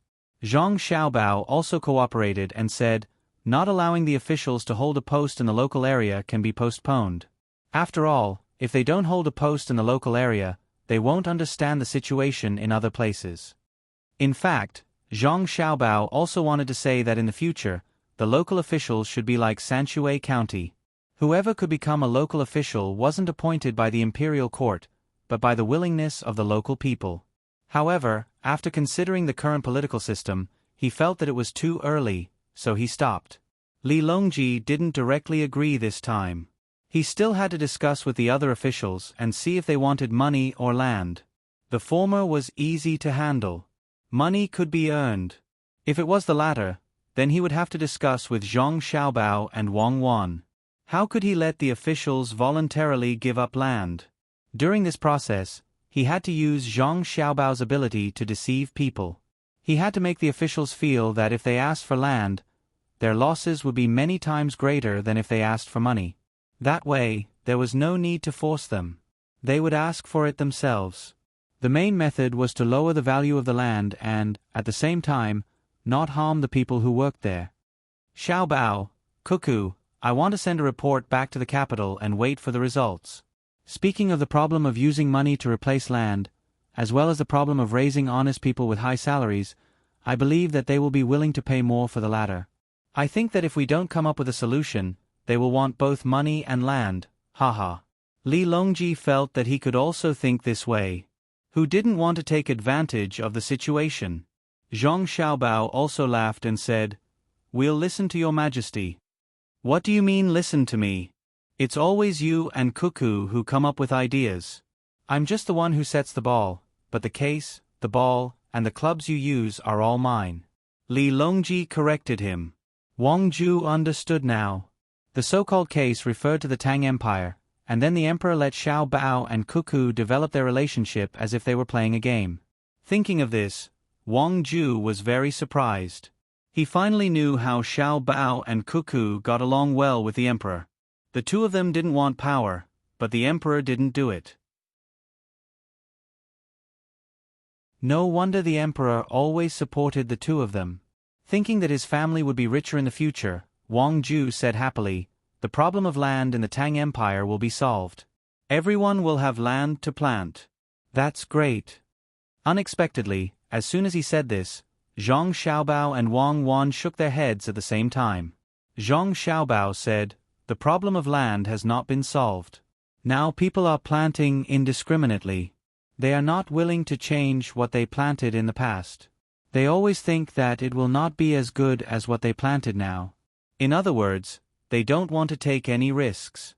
Therefore, we have to find a way to make them change, especially if one thing sells well this year and everyone plants all the same next year. That will cause them to lose money. First, how to make them willing to accept new varieties of crops. Second, how to make them understand that they can't follow the trend in the process of accepting. At the same time, we have to form a scale where they can plant the same thing. This is very difficult and difficult to control. Planting seeds in one place all year round will reduce the yield of that place. Now, the Tang Empire is facing this situation because there is a lot of land, so there is a fallow. However, in fact, there is no need for a fallow. There are other ways to solve this problem. I will let the people of the Western Agriculture Temple take care of it and add in the upcoming insurance mechanism. Right now, we don't need too much agricultural subsidies. The more direct way is to reduce the rent. We can only do that after the people who occupy the land are cleared out." At this point, Zhang Xiaobao did not say anything. Whether or not agricultural subsidies would depend on the speed of economic development, the proportion of land in the entire society, and the amount of land per capita. It was not to say that the people who planted the land had to suffer and receive subsidies. It would depend on the average income and the price of other products. A balance was the goal. All right. Xiao Bao, go and prepare some food. Eat the noodles. Go and call that boss and let him see how you do it. We can discuss the future matters in the future. If we continue to listen, we will be confused. Li Longji ate a small bowl of shredded pork noodles. Not only did it not feel good, it also did not feel full. His stomach felt empty. Eat the instant noodles. I will teach him how to make it. Zhang Xiaobao stood up gloomily. He had just exhausted his brain power and now he still had to exhaust his physical strength. Instant noodles are still noodles. All right. Li Longji appeared to be very easy to talk to. He knew that Zhang Xiaobao would not use instant noodles to deal with him. During the meal, they were indeed eating noodles. The noodles were rolled out by Zhang Xiaobao. To make the noodles taste good, one was the type of wheat and the other was the processing process. Naturally, there was no lack of good wheat. Zhang Xiaobao spent a lot of effort and rolled the noodles over and over again. The boss of the soup pancake shop was standing beside them. When he saw Zhang Xiaobao adding some salt to the noodles, he curiously asked why. Zhang Xiaobao did not hide anything and directly told him that the texture was good. The noodles were smooth and tender and would not stick together easily when cooked. Whether the noodles tasted good or not, apart from these 2 points, the most important factor was the type of noodles eaten and how to prepare the soup and sauces. Zhang Xiaobao made 4 types of soup and 6 types of sauces. Some of the sauces could not be prepared immediately and had to be prepared beforehand. Similarly, Zhang Xiaobao had no intention of hiding this and told the boss everything. Not only did he teach the boss about the noodles, he also told the boss about his thoughts on noodles. After all, the boss was tested by Li Longji and stood in front of Li Longji at that time. Although the assassination was fake, the boss's attitude was genuine and should be rewarded. Another point was that Zhang Xiaobao was very clear that his cooking skills were not good enough. He had not reached the level of a special grade chef and would not have much time to study cooking in the future. The reason why he could cook better than others was because he had been studying ever since he came here. Another reason was that he had eaten a lot of noodles and had a good grasp of the seasoning. The future development would depend on the efforts of all the chefs in Tang who were dedicated to making delicious noodles. Since the boss wanted to promote the soup pancakes, then he would help him as much as possible. Perhaps many years later, there would be an old soup pancake restaurant that would stand tall for hundreds of years. Zhang Xiaobao's serious teaching moved the boss of the soup pancake restaurant. Although he had always called Zhang Xiaobao and Wang Wan Xiaobao and Cuckoo and felt close to them, he had never thought that one day he would really stand beside Zhang Xiaobao and learn how to make soup pancakes from Zhang Xiaobao. He knew that Zhang Xiaobao was good at making money, and he also knew that Wang Wan was good at fighting. He had also heard that Zhang Xiaobao was good at cooking, but he never thought that he was worse than him. However, when the noodles were ready, he recalled what Zhang Xiaobao said and was shocked. It was too amazing. There were so many things to pay attention to when making noodles. It was a pity that the noodles were ready too quickly. Looking at the situation, Zhang Xiaobao had not finished speaking before he had to eat. He could not pester Zhang Xiaobao to ask about things. He did not know when they would meet again. Perhaps he would not find an opportunity in his lifetime. Just as he did not know how to thank him, Zhang Xiaobao asked someone to send the noodles out and said to him, "If you come up with any good ideas in the future, remember to send me a telegram. I will let the inner courtyard take note of you. Then we will continue to discuss and learn from each other." Zhang Xiaobao really wanted to see a master of noodles grow up. He also knew why he was so amazing. It was because he was standing on the shoulders of a 1,000-year-old ancestor. A sauce that looked simple might have required the efforts of several generations. Taking it out himself could be considered as returning the favor to the previous owner. Perhaps the noodles he had eaten before were developed by this owner. Then, it was passed down from generation to generation and gradually perfected. This owner did not know what Zhang Xiaobao was thinking. When he heard that he would have the opportunity to learn from Zhang Xiaobao in the future, he was so excited that his whole body trembled. He opened his mouth and did not know what to say. As for Zhang Xiaobao saying that they would discuss and learn from each other, he only thought that Zhang Xiaobao was being modest. "Well, I won't accompany you. I am going to eat with you." After Zhang Xiaobao finished speaking, he found a servant from the inner courtyard and directly left after saying a few words. Naturally, this owner would not follow him to eat. After explaining his situation to the inner courtyard and seeing that the kitchen had left a bowl of noodles for him, he thought for a while and picked it up, greeted the servant, and ran back to his own restaurant. He wanted to let the cooks try it. At the same time, He did not forget to take away a portion of the various sauces and soups. As for how much the utensils were worth and what he would do if he broke them, he did not even think about it. In any case, the owner was rich and did not care about him. If it was not broken, he would send it back. If it was broken, he would ask the owner to buy another set.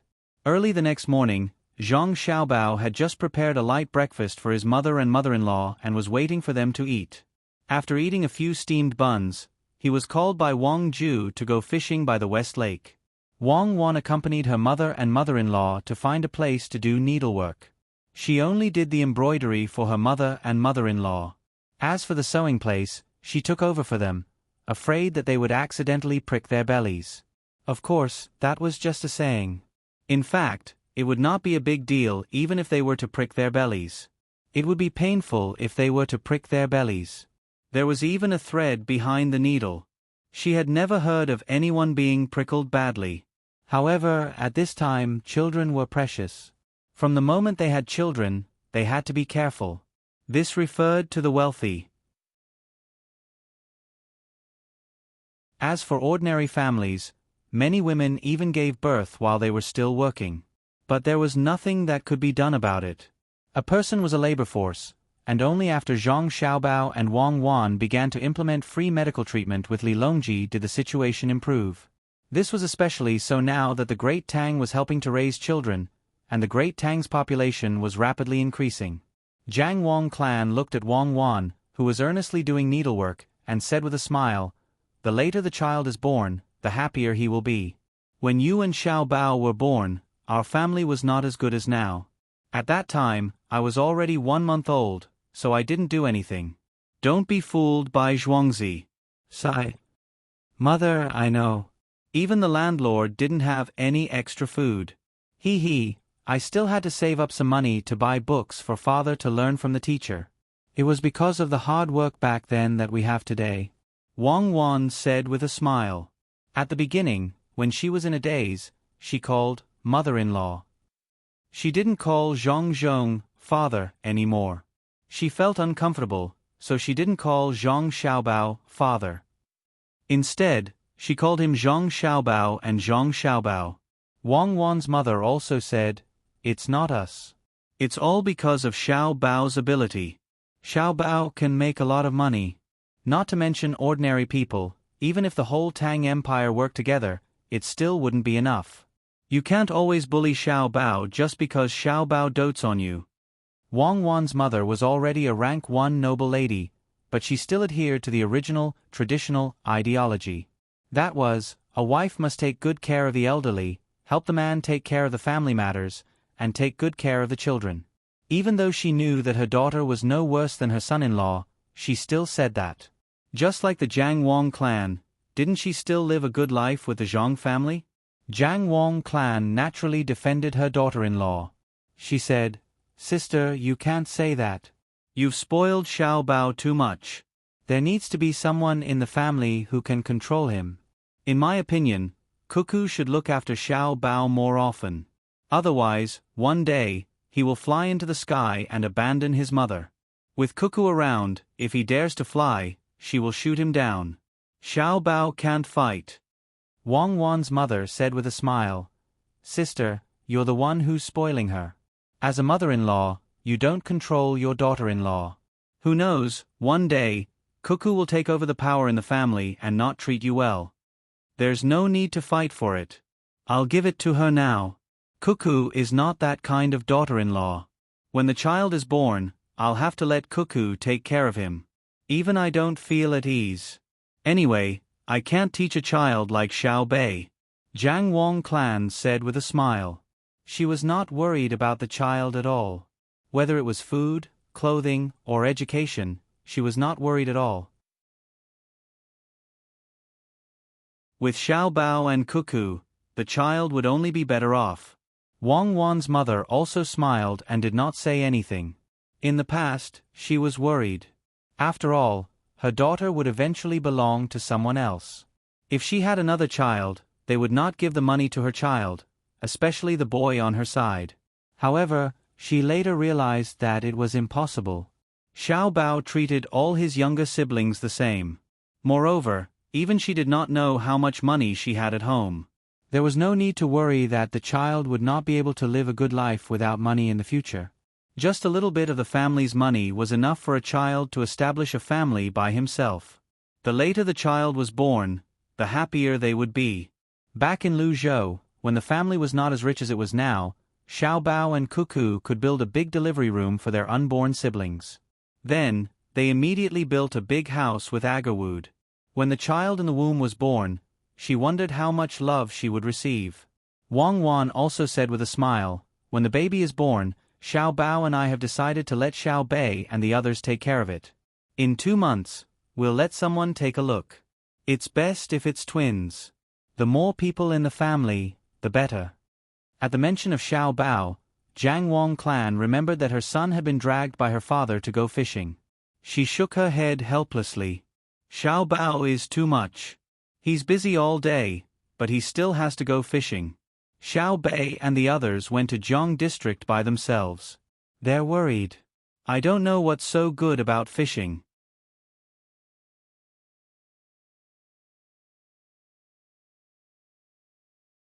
Chapter 1062. Zhang Xiaobao looked straight into Wang Ju's eyes, shook his head blankly, and asked, "Grandfather, we are here to fish. Is this thing a crawler? Can it walk on the ground?"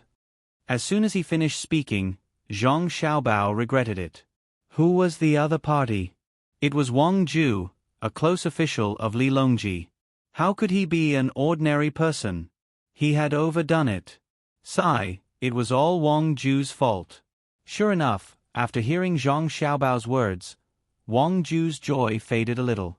He finally knew what it meant to understand the ways of the world. His grandson must have known what he had asked someone to bring, but he pretended not to know just to make him happy. If he didn't hear his answer, he would have thought that he had never seen it before. Sigh, sometimes, when a child is too smart, it doesn't feel good for an adult. Thinking about it, Wang Ju became happy again. Her grandson was doing this to make her happy, which meant that the child was filial to her. Moreover, to have such a sensible grandson was something that she could only wish for in 8 lifetimes. Others probably didn't have it, right? So Wang Ju didn't care anymore.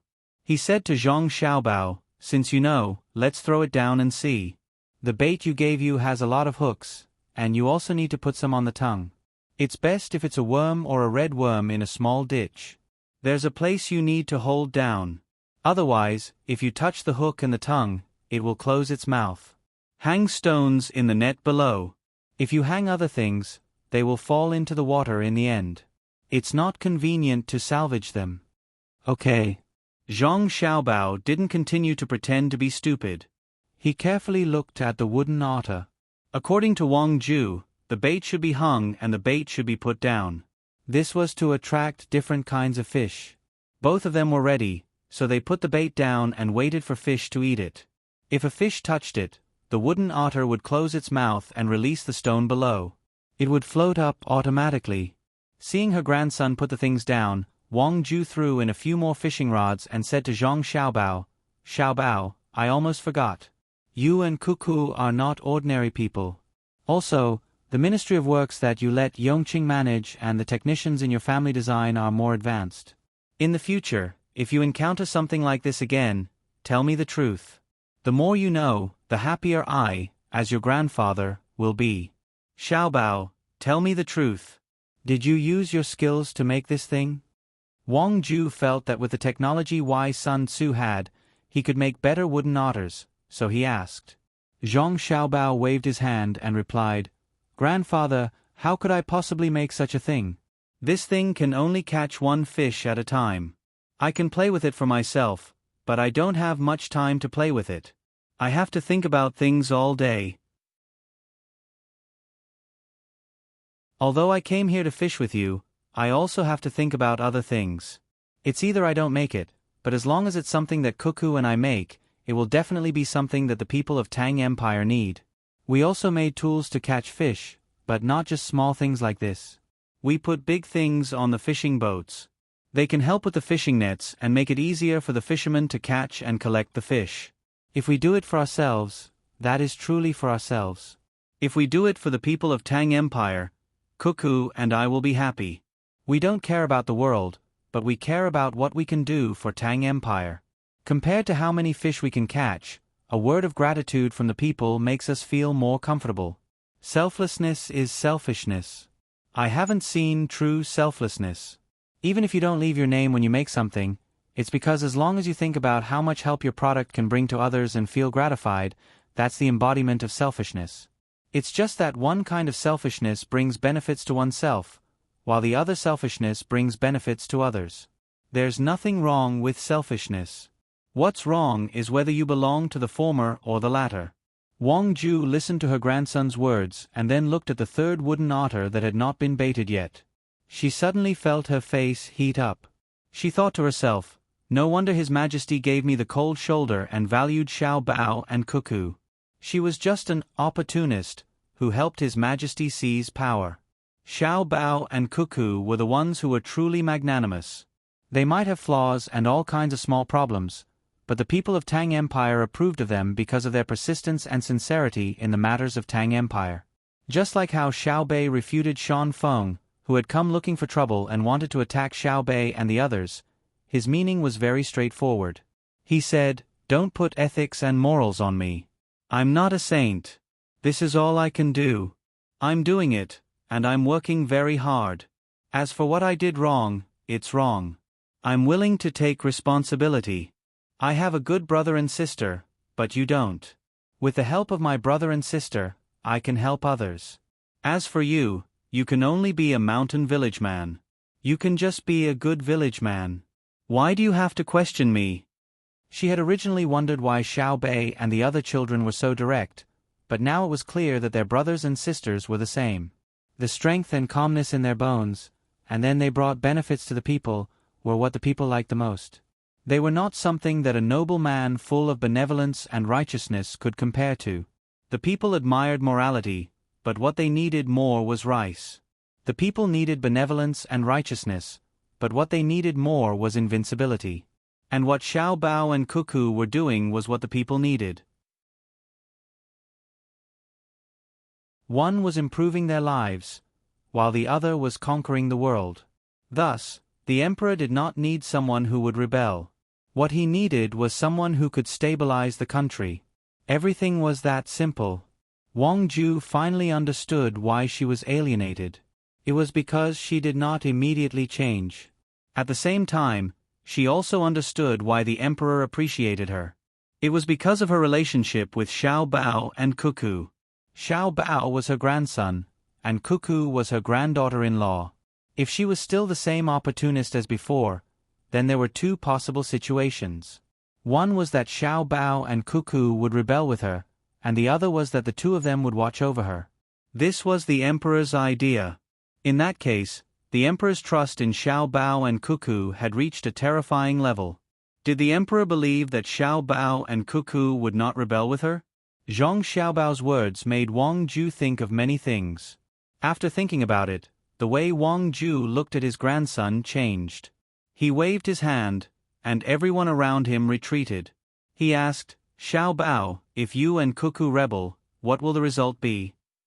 Zhang Xiaobao's expression was still so calm, as if what Wang Ju asked was a very small problem.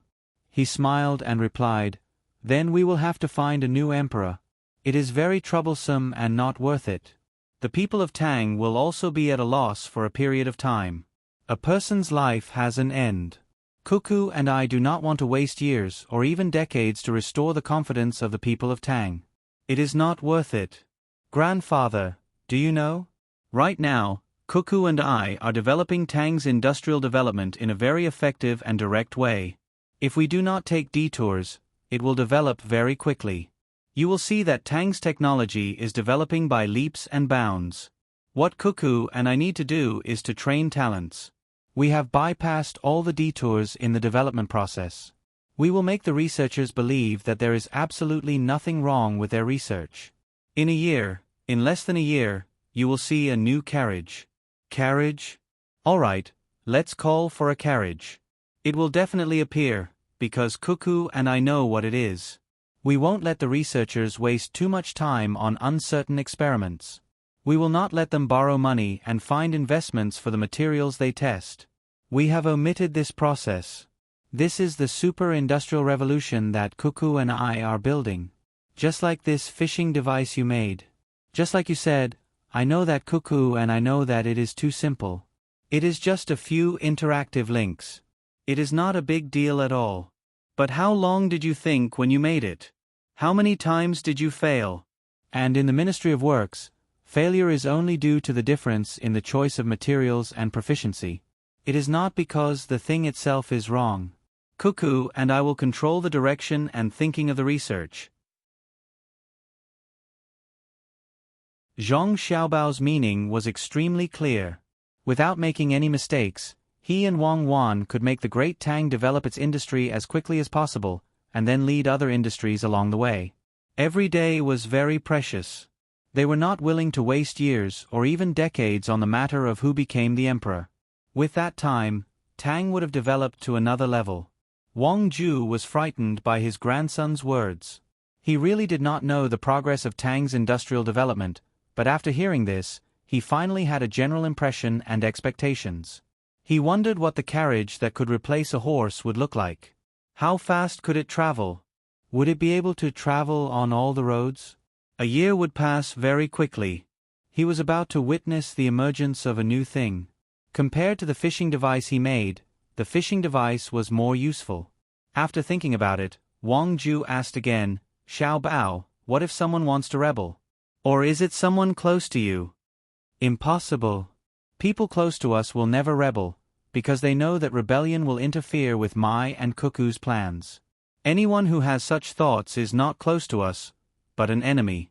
Therefore, in my and Cuckoo's opinion, there is only one way to deal with those who rebel, and that is, to kill them. Zhang Xiaobao's tone was still so calm, and there was no other expression on his face. However, his words made Wang Ju's heart tremble. Xiaobao, I am just asking. Since that is the case, you can go back to work. There is no need to fish. Fishing a few dozen fish is not good for the people of Tang. Wang Ju suddenly felt that asking his grandson to fish with him was a crime against the people of Tang. Xiao Bao was not his Xiao Bao, but the whole Tang. With a swish, Xiao Bao lifted a fishing rod with a foot-long grass carp wriggling on it. He looked at Wang Ju and said, Grandpa, I'll make braised grass carp for you later. If I can get a fat head carp, I'll make a fat head carp for you. Grandfather, I suddenly thought of something interesting. Not only can it make money, but it can also improve your reputation. At the same time, it can also give the people a way to make money, and let the rich people spend more money to generate profits and taxes. Ah! Wang Ju was confused. Did he not express clearly enough just now?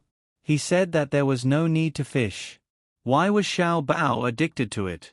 Furthermore, if one were to say that Xiao Bao was absent-minded when it came to fishing, he caught the most fish, and his timing was even better. However, if one were to say that he was focused on fishing, how could he combine that with earning money and reputation, as well as making the people rich and raising taxes? Xiao Bao, what's the matter? Wang Ju could only follow suit and ask. He was really confused. This grandson of his was too strong. Needless to say, his fishing skills were excellent, but he was still able to think of a bunch of things in such a situation. No wonder Her Majesty always liked to pester her grandson. He was really amazing. He could still think of other things while doing other things well. Judging from the few benefits, it was probably not a small matter. Zhang Xiaobao looked at his grandfather in surprise. Was it necessary? Fishing was originally a form of entertainment. When he was fishing in the past, he decided on the income of hundreds of millions of yuan. Otherwise, who would accompany those people to fish? Was he that free? Ordinary people were not qualified to fish with him. Of course, excluding Wang Ju's identity as his grandfather, he could also be the Minister of Finance. He had been the Minister of Revenue before. Thinking of this, Zhang Xiaobao smiled and said, Grandfather, what I'm talking about is actually very simple. It's fishing. You can organize and set up a place for fishing enthusiasts to play together. Let's call it the association. Then we will have it together. How will we have it? I have a reputation, but what about other things? How will we make money? How will the people become rich? And where will others spend their money? Wang Ju's experience made him unable to follow Zhang Xiaobao's rhythm. If it was Wang Wan, it would be much more convenient.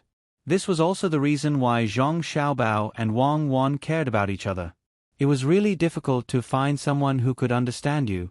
Living alone in this world was indescribably lonely. Zhang Xiaobao did not expect Wang Ju to understand at once. He explained, if you set up a fishing association, you will naturally find a group of fishing enthusiasts. Then I will immediately follow and sell fishing rods and various fishing gear. Is it profitable? When the time comes, we will split the profits and give you half of the net profit. You have to find a place to fish, and you have to have fish. No matter where you look, the local people can set up a stall nearby to sell fishing gear, open a snack bar, or even an important lake. If your association goes there, you have to pay them. Only then will they give you a good fishing environment.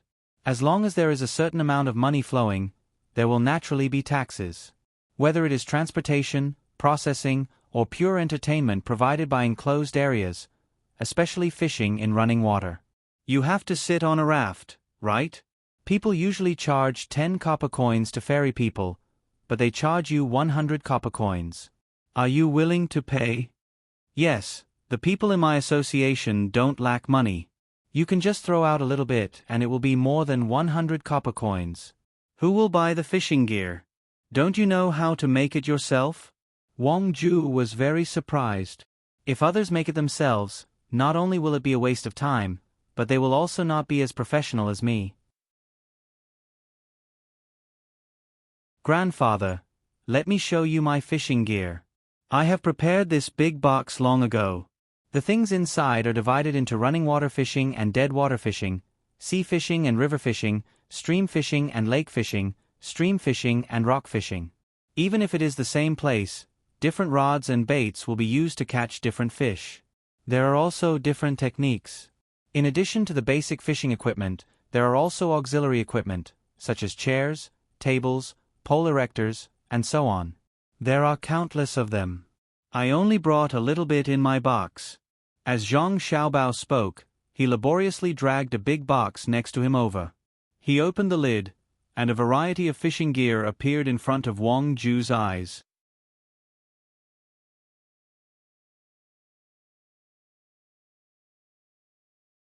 Chapter 1063. Wang Ju, who thought of himself as a fishing expert, was completely dumbfounded when he saw the dazzling array of items in Zhang Xiaobao's box. He had never even heard of many of the items, let alone seen them. Is this a part of it? Wang Ju did not ask what each item was used for. He thought that his grandson would explain it to him and leave a few sets for him to use. However, he really could not think of a reason why fishing required so many items. The simplest type of fishing only required a rod, a line, a hook, and a bait. Zhang Xiaobao nodded and replied, "Grandpa, this is indeed a part of it. If we really want to talk about fishing items, even 10 boxes of this size are not enough. Different environments, different seasons, different geographical climates, and different types of fish have a huge impact on fishing. Of course, if we only use a fishing rod, it is not impossible to catch them. Perhaps some fish will come to join in the fun. But didn't we just say that you will be in charge of the fishing association? Naturally, we have to prepare more items so that others can have a choice. Moreover, the more items there are, the more professional it will appear. This will indirectly raise the status of the association. Otherwise, if you use an ordinary wooden rod as a fishing rod, it will not reflect your identity, right?" Zhang Xiaobao was very familiar with fishing. In the past, he often went fishing with others. While fishing, they would discuss business or scam others. He knew all the so-called high-level entertainment activities and was very proficient in many other aspects. For example, he could be considered an expert in golf. One was good at coordination, and the other was naturally rich. In fact, he was very clear that if everyone in the world played golf, then the people who were ranked high in the world would all be suppressed. They were not good enough. The reason why they could stand at such a high position was only because they could afford to play. Ordinary people, even if they had the talent, would not have a chance. This was the game that the rich played. It was not that they were really good at it, but that they did not play the games that ordinary people played. If they really played, they would be nothing. Wang Ju also understood the meaning behind Zhang Xiaobao's words. From the looks of it, it was not just for fishing, but to make money. However, the money was not just for the fishing association, but also for other places with various kinds of fish. At the same time, the people could also go and join in the fun. Of course, the most important thing was that all the fishing tackle was designed and made by his grandson. Therefore, for a period of time, his grandson could make a lot of profit just by selling fishing tackle. He could use the reputation of the Angling Association to sell his fishing tackle to his grandson. Good plan, it was really a good plan. Thinking of her grandson's ability to make money, Wang Ju smiled and said, "Xiao Bao, according to what you said, if I become the president, won't my fishing ability be better than others? Stay a few more days and tell me how to use the things in the box." However, Zhang Xiaobao shook his head and said, "Grandpa, you don't need to be very good at fishing. What you need to do is to know the habits of each fish, know what kind of fish are in which place, and know how to use the rod, bait, and hook. Your role is to organize fishing activities and manage the departments under you. You used to be the Minister of Revenue, so I don't think there will be any problems, right?" Zhang Xiaobao knew the power of an organization too well. Whether an organization was good or not did not depend on the masters in a certain activity, but on the ability of the leader. It was easy to be a master. If one's own ability was not good enough, he could train them. If he could not train them, he could hire them. Just like in football, no matter how valuable the players were, they could not earn as much as the people in the club. Otherwise, the club would lose money. It was the same for car racing. In the end, the people who benefited from it were the people in the organization behind the scenes, not the people who risked all kinds of dangers on the field. This was the knowledge of using people. Wang Ju also thought of this and said with a smile, "Organization? I know how to organize an organization, but why does the Fishing Association need departments? Is there someone who takes you out to play, and someone who sells fishing tackle?" As he spoke, Wang Ju narrowed his eyes and looked at his grandson. Zhang Xiaobao's eyebrows and Wei Wei frowned. He felt that his grandpa was getting more and more stupid. What a simple question. How could he ask such a question? Thinking but not showing it on the surface, Zhang Xiaobao explained, "Grandpa, the Fishing Association is not the inner court of our family. What we need is unity. In fact, it is no different from the court, except that the court is at a higher level and the association is at a lower level. Fishing fans from all over the Tang Empire can't be so united, so what you need to do is the simplest and most difficult work of internal balance. You don't allow them to be united and make them have conflicts. One is the temptation from power, and the other is the temptation from economics. Power is the right to speak, and economics is naturally money. Only when there are conflicts can there be competition, and you can seize the opportunity. If they really unite, they may overthrow you at any time. So, you need to do this." Zhang Xiaobao began to explain to Wang Ju. For example, the departments and power should be divided.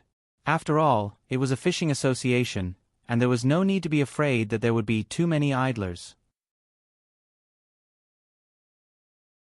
The departments were also divided into those with more profit and those with less profit, so that it would be easier for the leader to make decisions.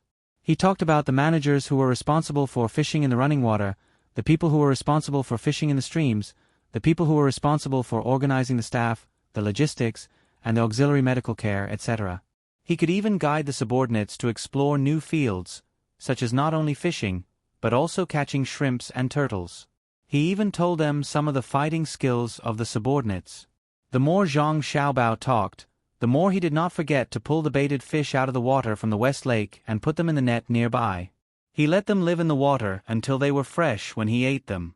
Wang Ju listened attentively and nodded from time to time. He stopped fishing and narrowed his eyes even more. The kind smile on his face also became more obvious. It has to be standardized and managed according to the administrative method. And, Grandpa, you can't do this. You know it, but you still want me to say it. I've been talking for a long time, and my throat is dry. As Xiaobao spoke, he realized that it wasn't that his grandfather didn't know anything. He just liked to listen to him and listen to his opinions on political matters. The better he performed, the more satisfied he would be. It was a kind of care and test from an elder to a younger generation. Grandpa had not become such an important official for nothing. Just like Old Man Pai and the others, they were all smart and had a good grasp of the situation. Perhaps there were many things that they knew clearly in their hearts, but they still pretended not to know. For example, when Old Man Pai looked for him and Cuckoo to fish, it did not matter who won in the process. What was important was the result after they reached a compromise. There was also that Li Longji. He was good to the two of them, but not from the beginning. In the beginning, there were all kinds of suppression and tests. If it were not for the existence of a very distant country that was very powerful, the two of them would not have survived until today and would have been controlled. People who could become emperors were usually not given for nothing. However, they would also make mistakes. It was probably because Li Longji did not believe that he was the same as Cuckoo that he gradually changed. There were many emperors who made mistakes in history.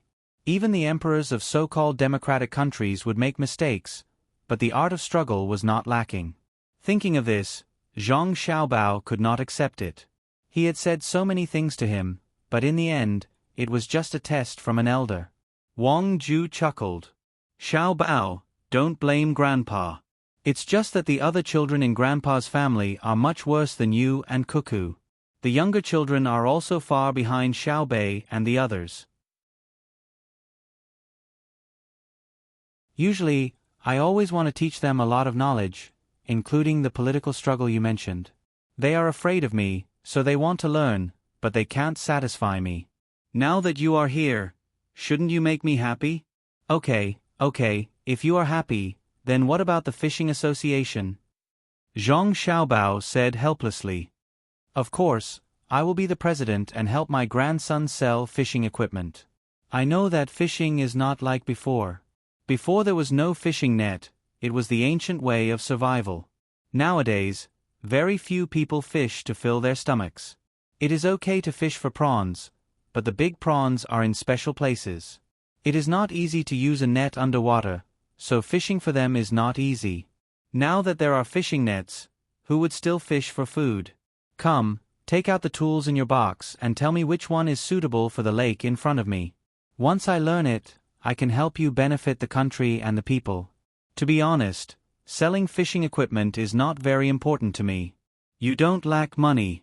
What I care about is that the people set up stalls around the fishing areas and are responsible for processing the fish that they catch. Maybe the income is not the most, but the help to the people is the most direct. Today, there is the Fishing Association.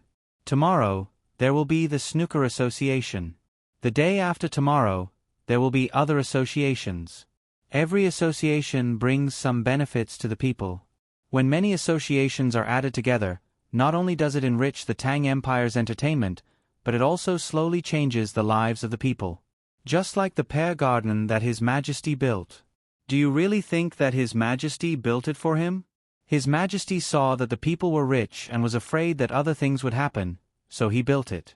Unfortunately, His Majesty thinks that he is rich, but in front of you and Cuckoo, he is still poor.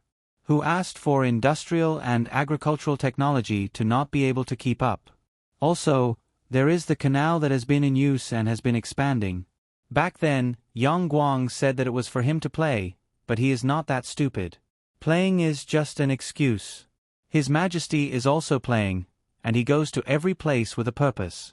It is not His Majesty's purpose, but it is also the purpose of you and Cuckoo, right?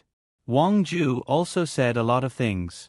Hearing this, Zhang Xiaobao became even more depressed. Since they all knew, why didn't the book say so? Wasn't it because of political needs? None of these people were good people. Sighing, Zhang Xiaobao took out something from the box. Alright, then let's try out the various tools. While Zhang Xiaobao accompanied Wang Ju to fish, Xiaobei's team was getting closer and closer to Zhangzhou. However, they deliberately slowed down their speed. Now, the team was bigger than when they had just left Hangzhou. A portion of the gunboats had entered Poyang Lake, while the other portion had joined up with Xiaobei's team. There were also more hot air balloons in the sky. When they first started, no one could guess what was going on. However, when the identities of Xiaobei and the others were revealed, and when they started to encircle and annihilate the religious organization, everything became clear. Not only did the other party know, but the government also knew. Even the smarter people also knew. When a smart person said something, the other people would follow suit and spread the news. In the end, the more the news spread, the more ridiculous it became. In the end, some people no longer said that they wanted to encircle and annihilate someone. Instead, they said that there was a monster in Poyang Lake and that it was disadvantageous to the Tang Empire. It would overthrow the Tang Empire and cause the people to live in an abyss of suffering. The Zhang family and the Wang family gathered all their forces to find the monster and kill it. They wanted to protect the Tang Empire and allow the people to live a stable life. At the same time, there was another saying. The Tang Empire had angered the heavens and there was a monster in the Tang imperial court. Therefore, the heavens sent immortals to kill the monster. However, the monster had already cultivated and was not easy to kill, so the immortals could only hide in the lake for the time being. Many people spread the former, but the latter was so rare that it was less than 1 in 1,000 people. Furthermore, it was very secretive. It was so secretive that no one dared to tell others. Instead, it was written on very small pieces of paper and pasted everywhere. Children were the most literate. Ordinary people would only take time out of their free time to make up for their literacy lessons. There were not many of them now. The effect of pasting paper strips was naturally not good. Ordinary people could not understand it, but children could. However, once they told their parents would immediately tell them to shut up. Some even followed their children on the streets. Early in the morning, they would see the paper strips that had been pasted everywhere last night. When the children read them, they would immediately tear them down.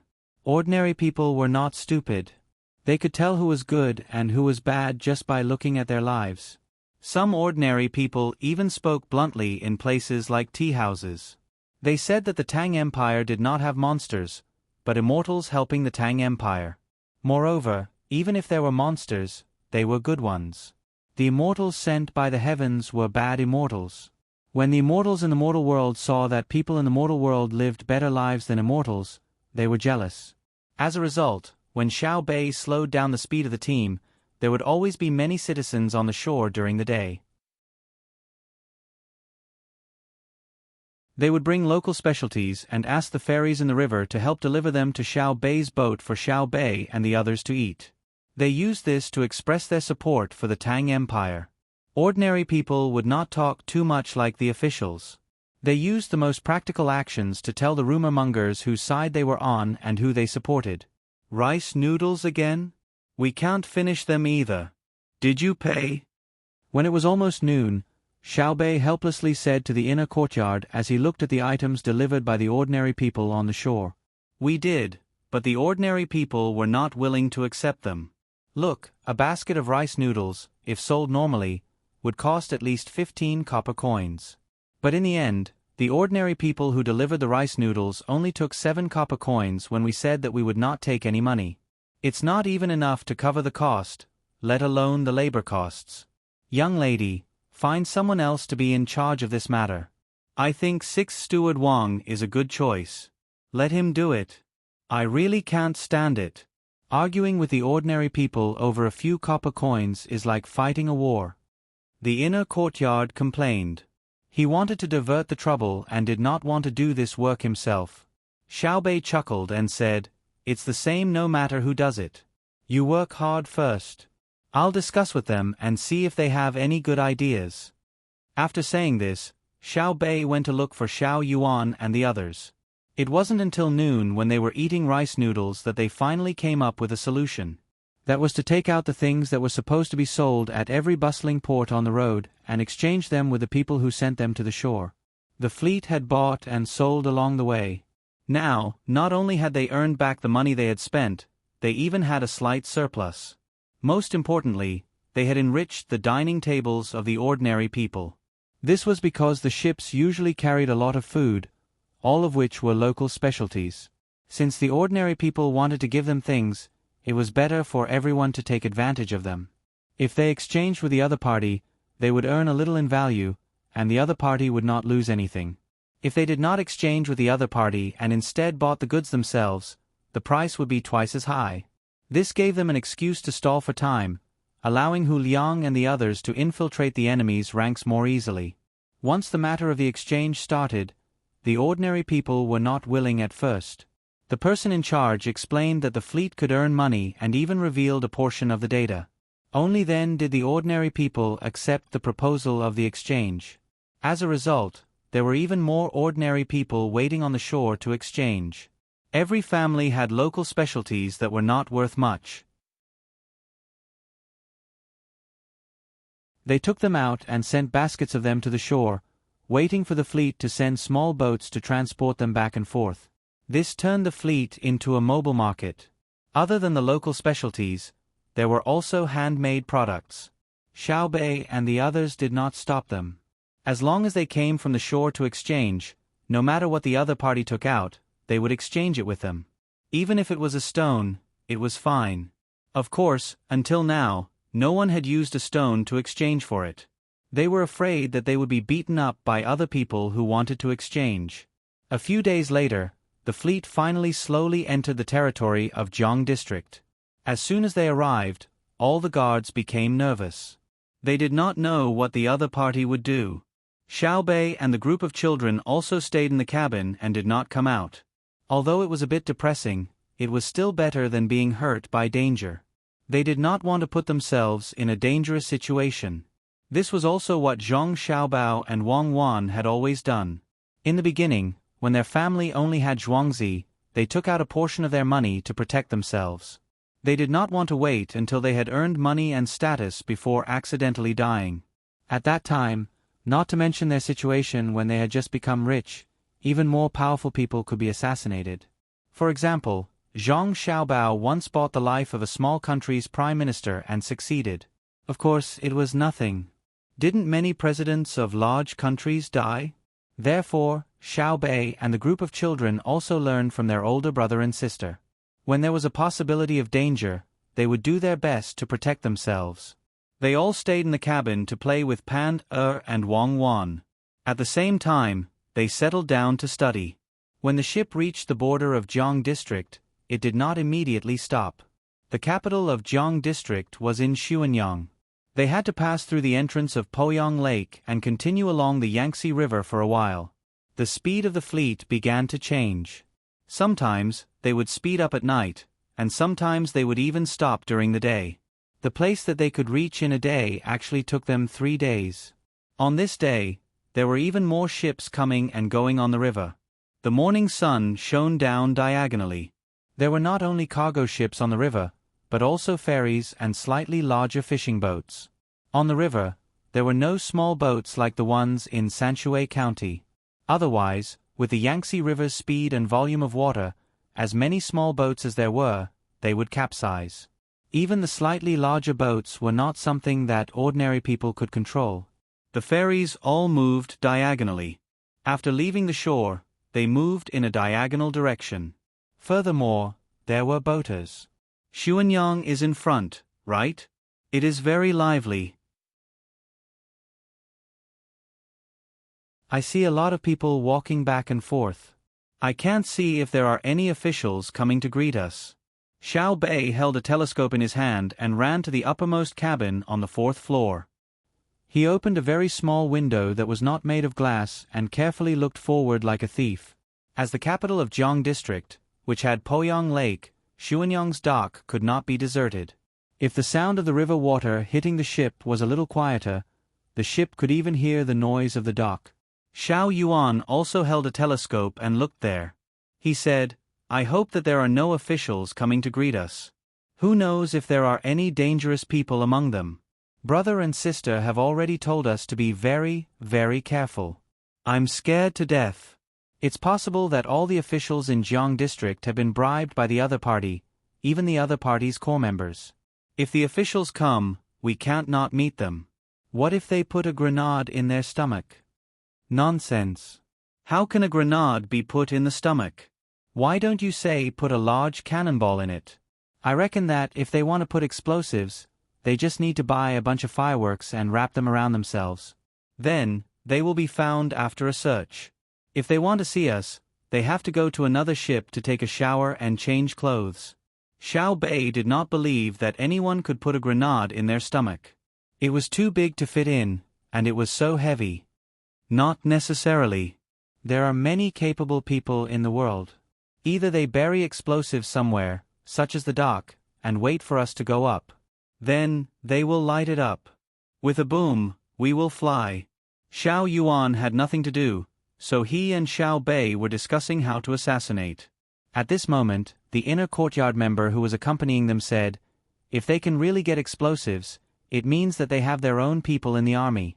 This is troublesome. If they can get explosives, they can also get guns. It's too dangerous for us." That's really possible. Xiao Bei became nervous. Then he instructed, "Stop the ships and issue a warning. Get all the ships in the river to maintain a distance from our fleet. Don't let them come forward. No matter the reason, even if their oars are not properly oared. As long as they come close, sink them. We can't go ashore at the dock. Let's go somewhere else. Oh, get someone to send the big doll made in Old Willow Village to the dock. I want to see if there's anyone who doesn't want the doll to appear." Just as Xiao Bei finished speaking, Xiao Yuan suddenly shouted, "Those ships! Quick, look at those ships. What are they doing?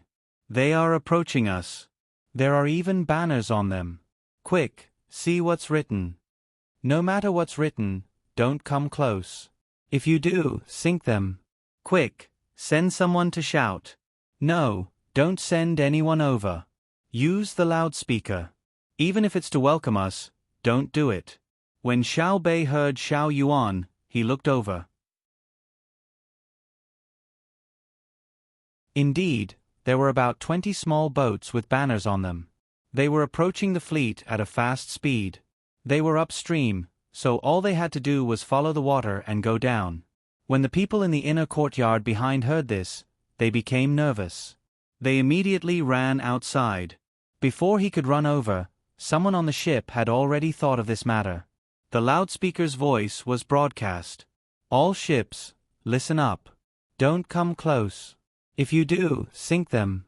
All ships, listen up. Don't come close. If you do." Shouts rang out over and over again, but the boats that were flowing downstream didn't seem to have any intention of stopping. Instead, there were people behind them who were rowing the oars, and their speed increased. Soon, they were less than 500 meters away from the first big boat in front of them. At this moment, on the ship Xiao Bei was on, he could already see the words on the banners through binoculars. There were words like Xiao Bei, welcome, Xiao Yuan, and so on. In front of each ship, there was a person waving a bouquet of flowers. This was a tradition passed down by Zhong Xiaobao and Wang Wan. They welcomed others to use flowers. Furthermore, the person waving the flowers had a happy look on his face. He opened his mouth and shouted something. It seemed like he was welcoming them. The first large ship didn't care about that. At a distance of 500 meters, the guns could already shoot. The light machine gun was set up on the deck in front and fired a few shots as a warning shot. The expressions of the people standing at the bow of the small ship changed, but the ship still moved towards the large ship. In the blink of an eye, it was 300 meters away. The people at the bow of the ship waved even more enthusiastically. Almost at the same time, there was a rumbling sound. The small cannon on the first large ship opened fire. It was aimed directly at the small ship at the front. A few shells landed on the water, and a few more hit the small ship at the same time. Just as the people on the shore and the other ships were puzzled, the small ship that was hit suddenly exploded even more violently. With that loud sound, it seemed like the entire water surface trembled. Seeing this situation, even if the people on the first large ship were stupid, they understood what was going on. This was definitely not the power of a shell. Because it was a small cannon, it couldn't cause such a big explosion. At this moment, the people on the other small ships jumped into the water. Even the people at the back who were rowing disappeared from the water surface. They're so bold. Quick, destroy the small ship. Don't let them get close. Hurry up. Xiao Bei looked through her binoculars and shouted with all her might. Unfortunately, the ship in front couldn't hear her at all. However, the reaction speed of the ship in front was not slow at all. More shells and bullets poured out like they were free. The small ships that rushed over also exploded one after another. In the process of the explosion, the ships that were washed over by the water also exploded. In the end, only one small ship broke through the heavy barrage of shells and came to about 10 meters away from the large ship. This time, the people on the large ship did not attack. They just lay on the deck, meaning to let the small ship explode. After all, the ship was big enough, and the outside was made of iron. The only thing they were worried about was the vibration. They estimated that some people would be injured, but it wouldn't be enough to say that they would be killed. This was because the fleet had long been trained to move to a relatively safe place at critical moments. If they couldn't move in time, they had to stop all actions, cover their ears with their hands, and keep their mouths shut. The people on the large ship felt that the small ship that came over could still withstand it. At most, it would blow up the isolation cabin below the ship. If they were unlucky, water would slowly enter the ship. The damage control team on the ship would drain the water and slow down the ship's sinking speed. When the time came, the people on the ship would jump down and wait for the ships behind to rescue them. Everything was ready, but the small ship that came over did not explode. Instead, it sank very quickly after touching the large ship. From other angles, one could see that there was a hole at the back of the small ship. It was wet. When the other ships exploded, the gunpowder in that area was blown up. However, it did not ignite the gunpowder inside. Then, water flowed in and extinguished the line of fire. When the gunpowder was loaded onto the large ship and the hole was enlarged, the small ship sank just like that. The people on the large ship leaned on the edge of the deck and looked down. Then, they laughed and muttered, "Tisk, you want to blow us up? Don't you know that we have 2 little immortals in our family? God bless us." The people around were stunned. They were fine just a moment ago. Why did they suddenly start fighting?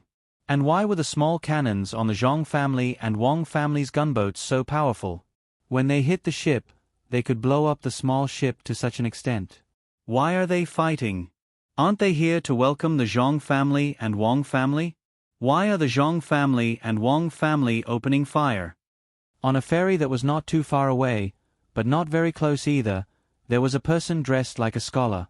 His eyes were full of confusion.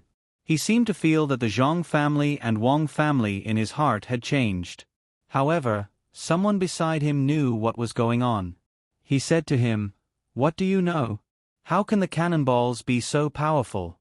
Look at the cannonballs that fell into the water. Why didn't they land on the ship? Welcome. The small ship must be carrying something that can explode. It's either the military's explosives or the gunpowder from the fireworks store." Fortunately, the Zhong family and Wang family reacted quickly. Otherwise, Xiao Bei might have been killed by the explosion. There are other children too. Damn it, who did it? Who wants their lives? It must be someone who was instigated by the monster in the lake. Don't let me catch him. Otherwise, I'll kill him. The scholar was shocked. He turned his head and saw that it was a person dressed like a butcher. Only then did he understand why the other party was so ruthless. The other people on the ferry also felt that it made sense. After carefully thinking about what happened earlier, they felt that it was indeed so. The other party had already shouted and told them not to approach, but they still moved forward. Then, when the other party fired 2 warning shots, they moved even faster. That's too bad. They are all bad people. They want to blow up people in the name of welcoming. If the ship's reaction was too slow, wouldn't it have been blown up? A young man of 14 or 15 years old said angrily. Another person said, How can the ship's reaction be too slow? That's the most powerful team in Tang. Some rascals also want to mess with them. Humph, they don't know how powerful the Zhong family and Wang family are. Now that they have interfered, the people who are supposed to welcome them first don't dare to do so. For a moment, the people on the ferry started cursing one after another. It was the same for the people in other places. There were always smart people who could see what had just happened. Therefore, the people on the river and on the pier started cursing. At the pier, there were 4 people with gloomy expressions. They looked at each other and spread out to squeeze through the crowd. However, when they reached a place where there were fewer people, only 2 people appeared. The 2 of them looked at each other, turned around, and ran, squeezing into the cluster of houses next to them. After running for less than 15 minutes, 6 people appeared at the place where they had just come from. One of them observed for a moment, shook his head, and said, "We didn't keep an eye on them. They escaped. Let's go back and continue the interrogation." The people didn't know what they were doing, and Xiao Bei didn't know either. In the time before they took action, other than the pieces of wood that had been blown up, there were also corpses on the water. Some of the corpses were in pieces, while others were in one piece. They floated along with the river as it flowed downstream. Xiao Bei's face sank as she looked through her binoculars. When she saw the corpses, she didn't look uncomfortable at all. She had experienced a lot of things and had seen all kinds of people die. She only felt sad, but she didn't feel disgusted or anything. After looking at the corpses, Xiao Bei curled her lips and said, "A bunch of fools." The person who sent them must have told them to ignite the gunpowder when they were close enough. Then, they would jump into the water to escape. They really believed it. With the power of the explosion, how deep can you dive? Let's not talk about them. If I had jumped at that time on the boat, I would have either been killed by the shock wave or fainted and drowned. They've really pissed me off. I haven't even made a move yet. Just you wait, just you wait. None of you can escape. I'll capture all of you. Then, those who deserve to be beheaded will be beheaded, and those who deserve to be skinned will be skinned. Xiao Bei, can you not make it sound so bloody? Stop the boat. This is great. The other party really has guts. Thankfully, our family is powerful and reacted quickly. We were prepared in advance. We were also lucky. A boat came over and didn't explode. I'm already waiting to save them. Xiao Yuan was also looking through her binoculars. She was also shocked. She was in the Great Tang, but someone dared to attack them, and in such a way. It was no wonder that her brother and sister had sent so many people to Jiangzhou. They really had foresight. If they had used the same protective measures as before, even if they didn't get injured, they would still be scared out of their wits. Xiao Bei looked elsewhere and said, "I'm bloody? No matter how bloody I am, I can't compare to them. I really want to talk to them about benevolence, righteousness, and morality, but I don't think they'll listen. What do you think? Even if you're right and will skin them after they're caught, I still feel that you shouldn't have said that. A girl should be like an elder sister." Xiao Yuan was just about to say a few more words when she sensed that Xiao Bei had turned his head. She hurriedly followed his words.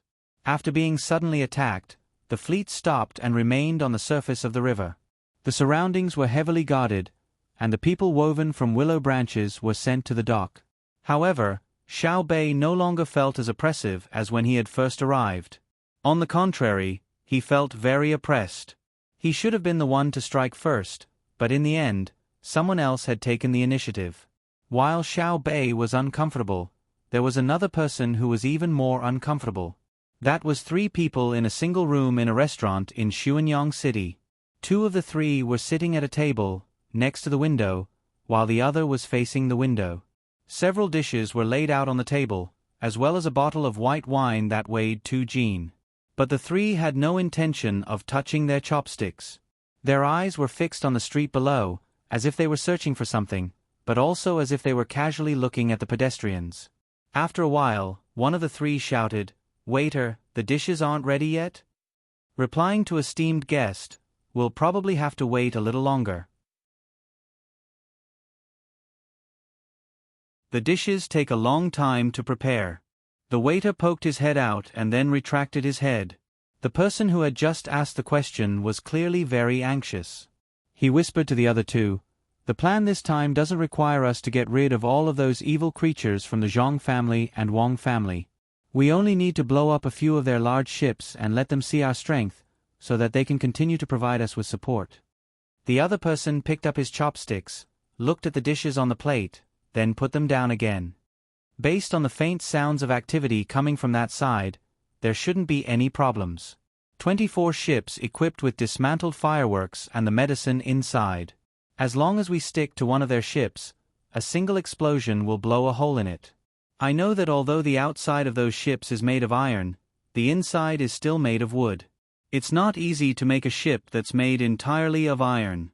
Only small ships can be made of iron. Humph. I admit that their technology is formidable, and they're also smart. They can actually make iron ships float on the water, but so what? They can't hide even if they want to. The person who spoke earlier grinned, revealing a mouthful of big yellow teeth. He grabbed half of a cut chicken on the table with his hand and tore off a large piece. He casually chewed twice and swallowed, then said, "It's best to blow up those little bastards from the Zhang family and Wang family directly. I want to see what they can do then." That's right, that's right. The person who spoke earlier agreed. The three people fell silent for a moment and looked down at the street below. After a while, they asked the waiter again for the dishes. After getting the same answer, the person who hadn't spoken earlier said, "I'm afraid this matter is troublesome. There are 2 points. First, if we really blow up Xiao Bei and the others, the entire docks and people on the river will be taken care of. Our people won't be able to send the news here. Second, it's useless. Our people have been discovered and are now hiding. No matter which point it is, it's dangerous for us. Let's wait a little longer. If it really doesn't work, we'll leave here." That can't be, right? Our people have been hiding in the crowd this entire time, and what's even more impossible is that the explosion didn't hit anyone. The people we sent out have all smoked cigarettes. For cigarettes, they're willing to do anything. The person who spoke at the very beginning spoke somewhat unconfidently. He was also afraid that if they encountered this sort of situation, then the three of them would be in danger. Just as the three of them were talking, a disturbance suddenly appeared in the crowd below. The three of them focused their gazes, but before they could ask, the waiter had already poked his head over and said, "The three of you, Xuanyang City has already been placed under martial law. We just received news that the number of soldiers at the gate to Xuanyang City has increased 10-fold. Everyone who enters will be searched, and there are also soldiers going door to door asking questions. In addition, the entire city is open to entry and not exit.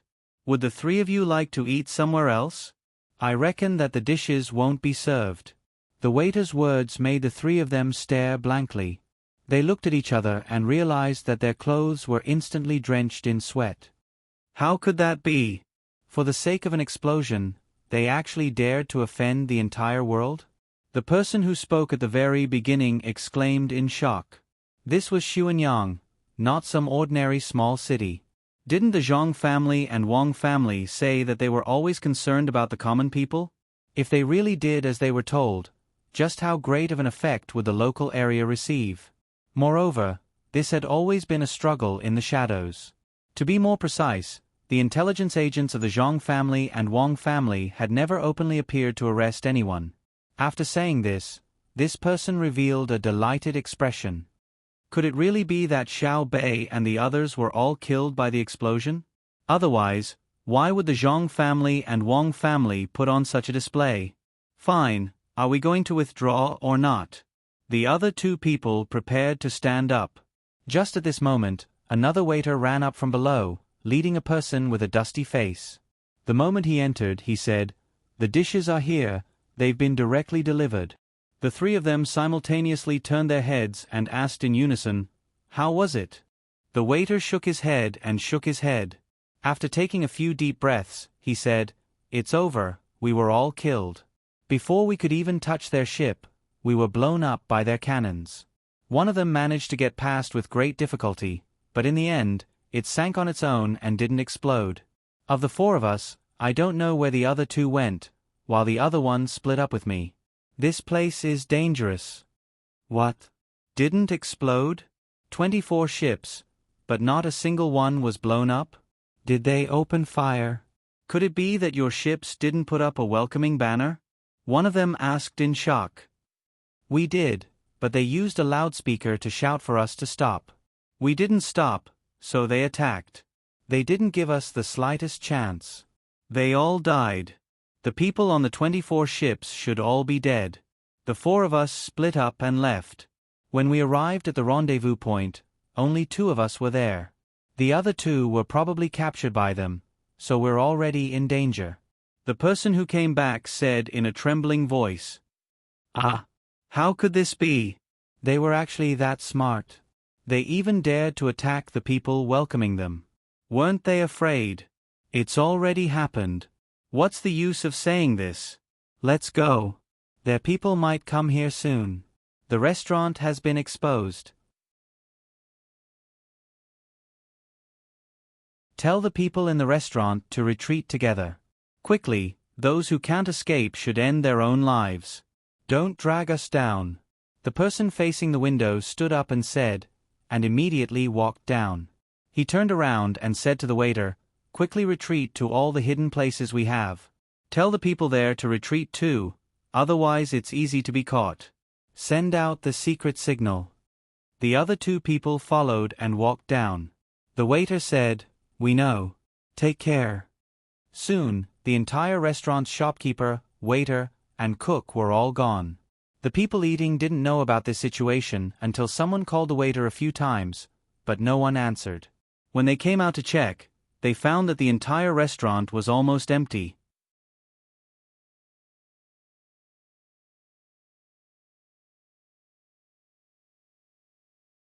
Chapter 1064. Humph. Do you really think we don't dare to make any big moves? That's a fool. The explosion has already reached my head, so why would I care about the people's livelihood? I believe that the common people will also support us. On the boat stopped on the river, Xiao Bei had someone cut half a watermelon. As he ate it with a spoon, he angrily spoke. Xiao Yuan, on the other hand, was using a toothpick to stick the watermelon that had been cut into small pieces. Looking at Xiao Bei's eating manners, he shook his head and said, Xiao Bei, aren't you afraid that you'll get fat while eating with all your might while being angry? Can eating watermelon make people fat? Unless you take the sugar out of the watermelon and specifically eat it. Xiao Yuan, do you think that if Big Brother and Big Sister knew that we ordered a lockdown on Xuanyang, they would scold us? Xiao Bei stopped eating and worriedly asked. Xiao Yuan continued to shake his head. They probably won't. Isn't it just affecting the people's livelihood? Besides, we came up with this idea together. Even if they want to scold us, they'll scold all of us. You don't need to be afraid. I hope so. Xiao Bei was still unsure, so he took another spoon of watermelon and ate it. Sealing off Xuanyang and conducting house-to-house searches had been their orders, so everyone present had to listen to them. Unless a new order came from Zhang Xiaobao's side, no one was allowed to disobey the orders of Xiao Bei and the others. Those who hesitated or resisted were executed on the spot. Zhang Xiaobao and Wang Wan had very boldly given their younger brother and sister this authority. They were confident that their younger brother and sister would definitely make good use of it. Although there was a telegram, at this crucial moment, every second was crucial. Because after Xiao Bei's group had been bombed, they had begun a series of actions, having the troops in the city begin to move. Of course, doing this would cause great damage to Xuanyang. Besides economic damage, there was also psychological damage, causing everyone to panic. Xiao Bei's group was gambling that the majority of the common people of the Great Tang would favor them and cooperate, but they had no confidence. They had already sent a telegram to Hangzhou, but they had not expected the degree to which the common people of Xuanyang would favor them. When the people conducting the search went from house to house, the people naturally wanted to know the reason. When they heard that Xiao Bei's ship was almost blown up, the people were even angrier than the people conducting the search. One by one, they walked out of their houses and helped the people who were searching the area to introduce the people who lived in this area, who came later, what their surname was, who was usually in the family, who was often mysterious, and so on. One by one, the citizens walked out of their homes. Not only did they help the people who were searching by knocking on their neighbors' doors, but there were also people who spontaneously organized themselves and stood at the foot of the city walls. They were a few steps away from each other and stood at the foot of the city walls. They did not give anyone a chance to climb over the city walls or crawl out through the hidden dog holes. According to the order of the lockdown, only people were allowed to enter and not leave. The commoners were about to go crazy from anger. Someone actually dared to lay a hand on Xiao Bei and the others. How preposterous! When they heard that Xiao Bei was coming over, they had been looking forward to it again and again. Everyone knew that when the people from the Zhang and Wang families arrived, no matter where they went, they would immediately come up with ideas. Moreover, they would come up with good ideas based on the local conditions and circumstances. Thus, the lives of the local commoners would be much better than before. If they were willing to become local officials, then the commoners would be itching to personally organize a group and snatch them away. Thus, if Xiao Bei and the others came to Xuanyang, it would naturally be beneficial to their own Xuanyang.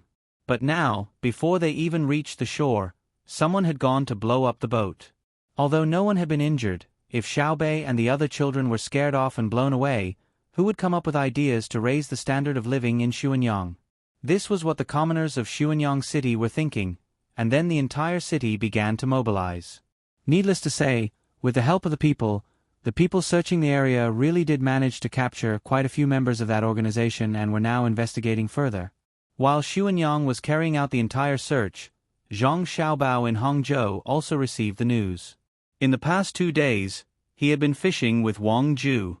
They had changed many places, and according to the different environments and types of fish, he had switched out all sorts of fishing tools. Wang Ju was truly dazzled by all this. She couldn't understand just how her grandson had managed to learn all these skills. There was a limit to one's strength, and no matter how smart one was, learning this and that would always take some time. But this grandson of hers truly knew too many things. If it was just her grandson alone, perhaps there would be someone who could think of a way to contend against him, but with her granddaughter-in-law, it made one feel utterly powerless when facing the two of them. Taking one person alone was already very formidable, but it was still possible to find a few flaws.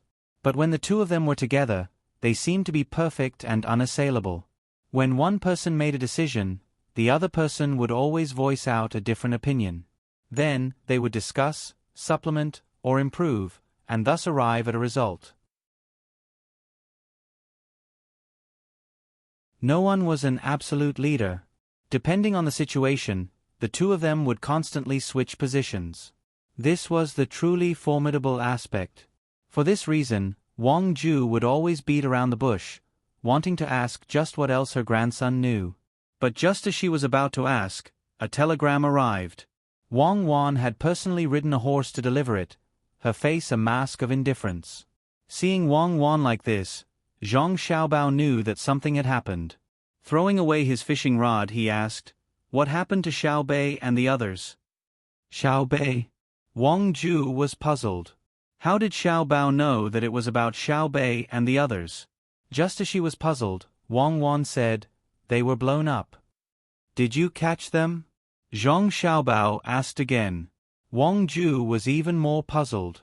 "Why didn't you, Xiao Bao, ask your little brother or sister if they were injured?" "We're catching them. Xiao Bei and the others have sealed off Xuanyang City and are searching from house to house," Wang Wan said as she handed over the telegram. Wang Ju now understood. She didn't even need to speak. Just an expression, a glance, or even a feeling was enough to know what she wanted to say. No wonder Xiao Bao directly asked Xiao Bei and then didn't ask about their injuries. They had their own way of communicating.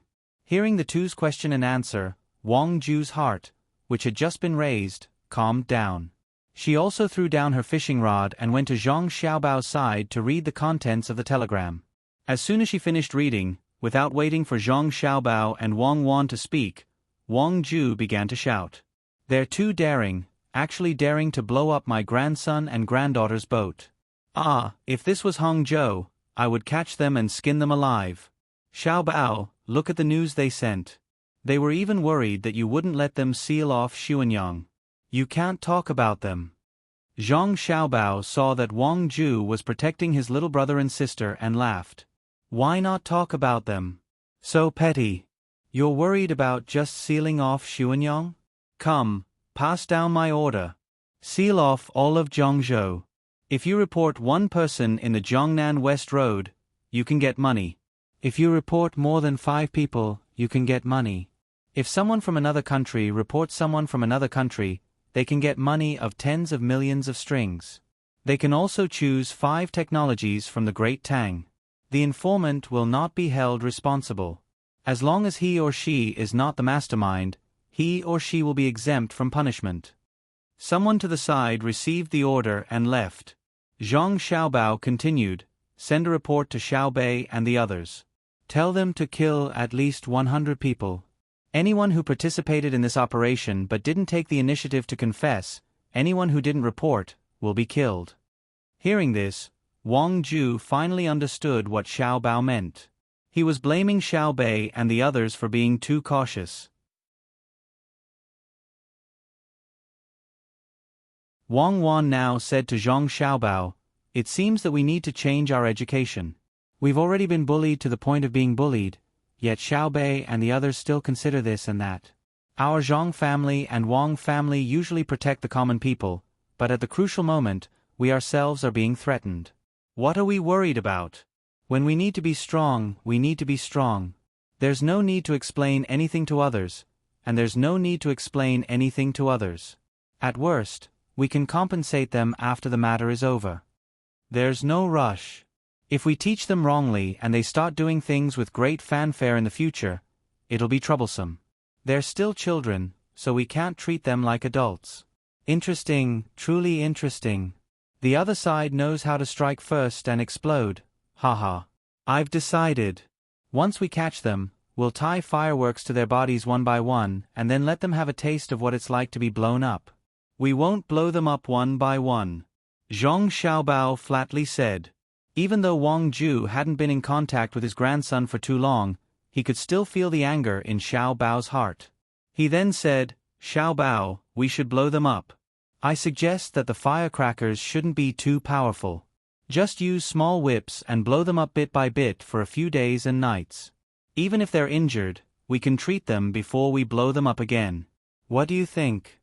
Grandfather, I'm just joking. Why should we blow them up? If there are too many people, I'll catch them and make them build the railway. It's best if other countries are involved. Then, I'll have a reason to ask Cuckoo to send troops to catch more people to build the railway. Isn't that right, Cuckoo?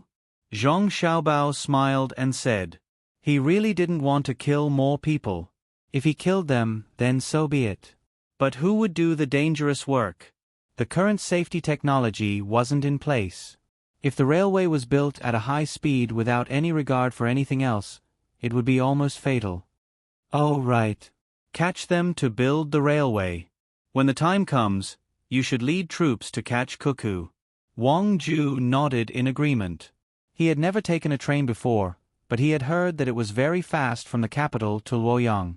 Although the current speed wasn't as fast as the 800 km/h emergency report, the technology could be improved. The breed of horses was just that. It was too difficult to improve it. In the future, it would definitely be much faster than the 800 km/h emergency report. And most importantly, the emergency report could only take one or a few people at a time. The train could transport many things. A carriage could carry many people and a lot of goods.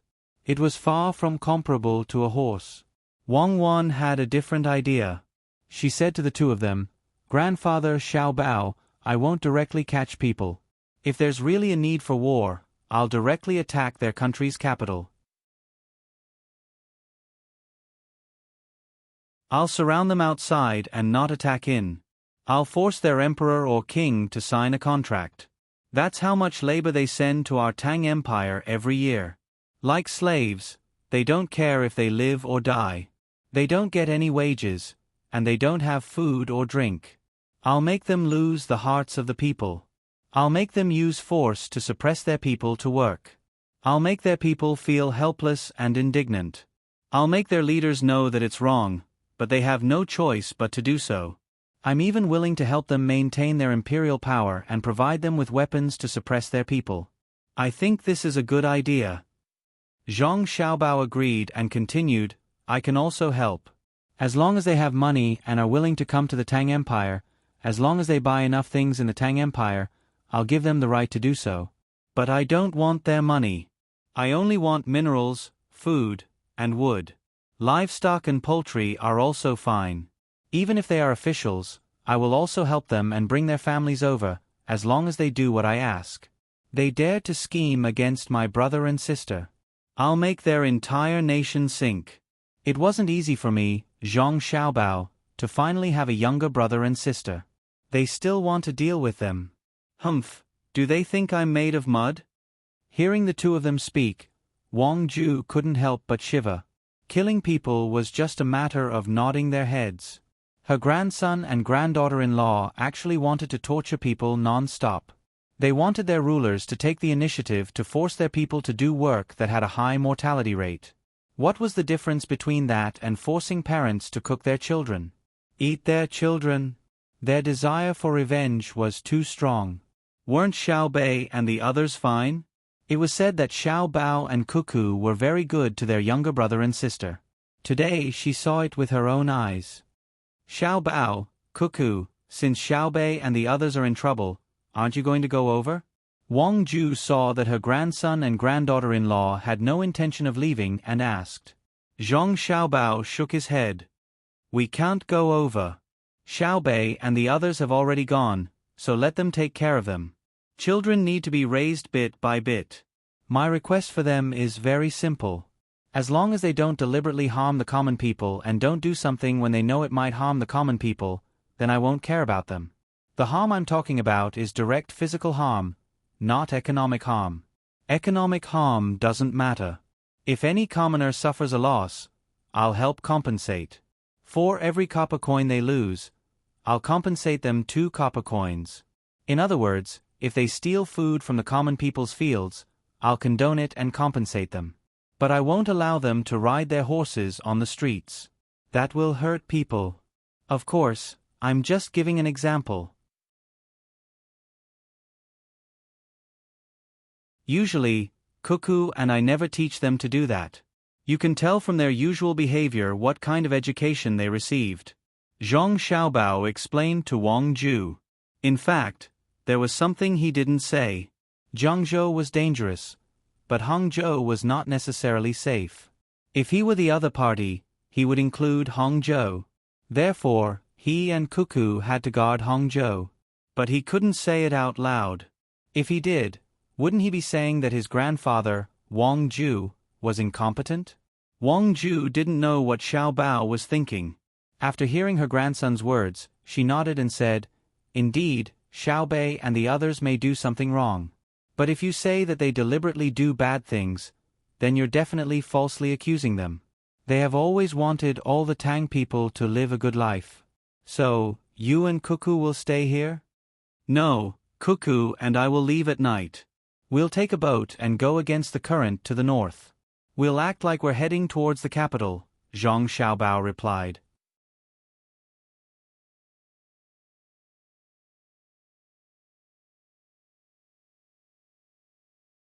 Chapter 1065. Zhang Xiaobao didn't tell Wang Ju what he was going to do. Even the inner courtyard of the Wang family didn't know what Zhang Xiaobao was going to do, let alone Wang Ju. Only a small part of the inner courtyard of the Zhang family knew, but they kept their mouths shut. Similarly, before they arrived in Hangzhou, the inner courtyard of the Zhang family didn't know what Wang Wan was going to do. They were originally a family, but now, they had formed their own system. The next morning, Zhang Xiaobao and Wang Wan packed up a little, boarded a big boat at the dock, and headed north. Half a day later, a shop about 300 meters to the east of the same street as the Wang family in Hangzhou was bought.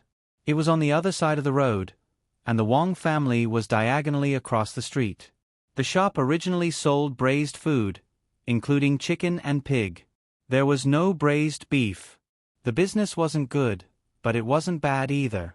Braised food was very simple.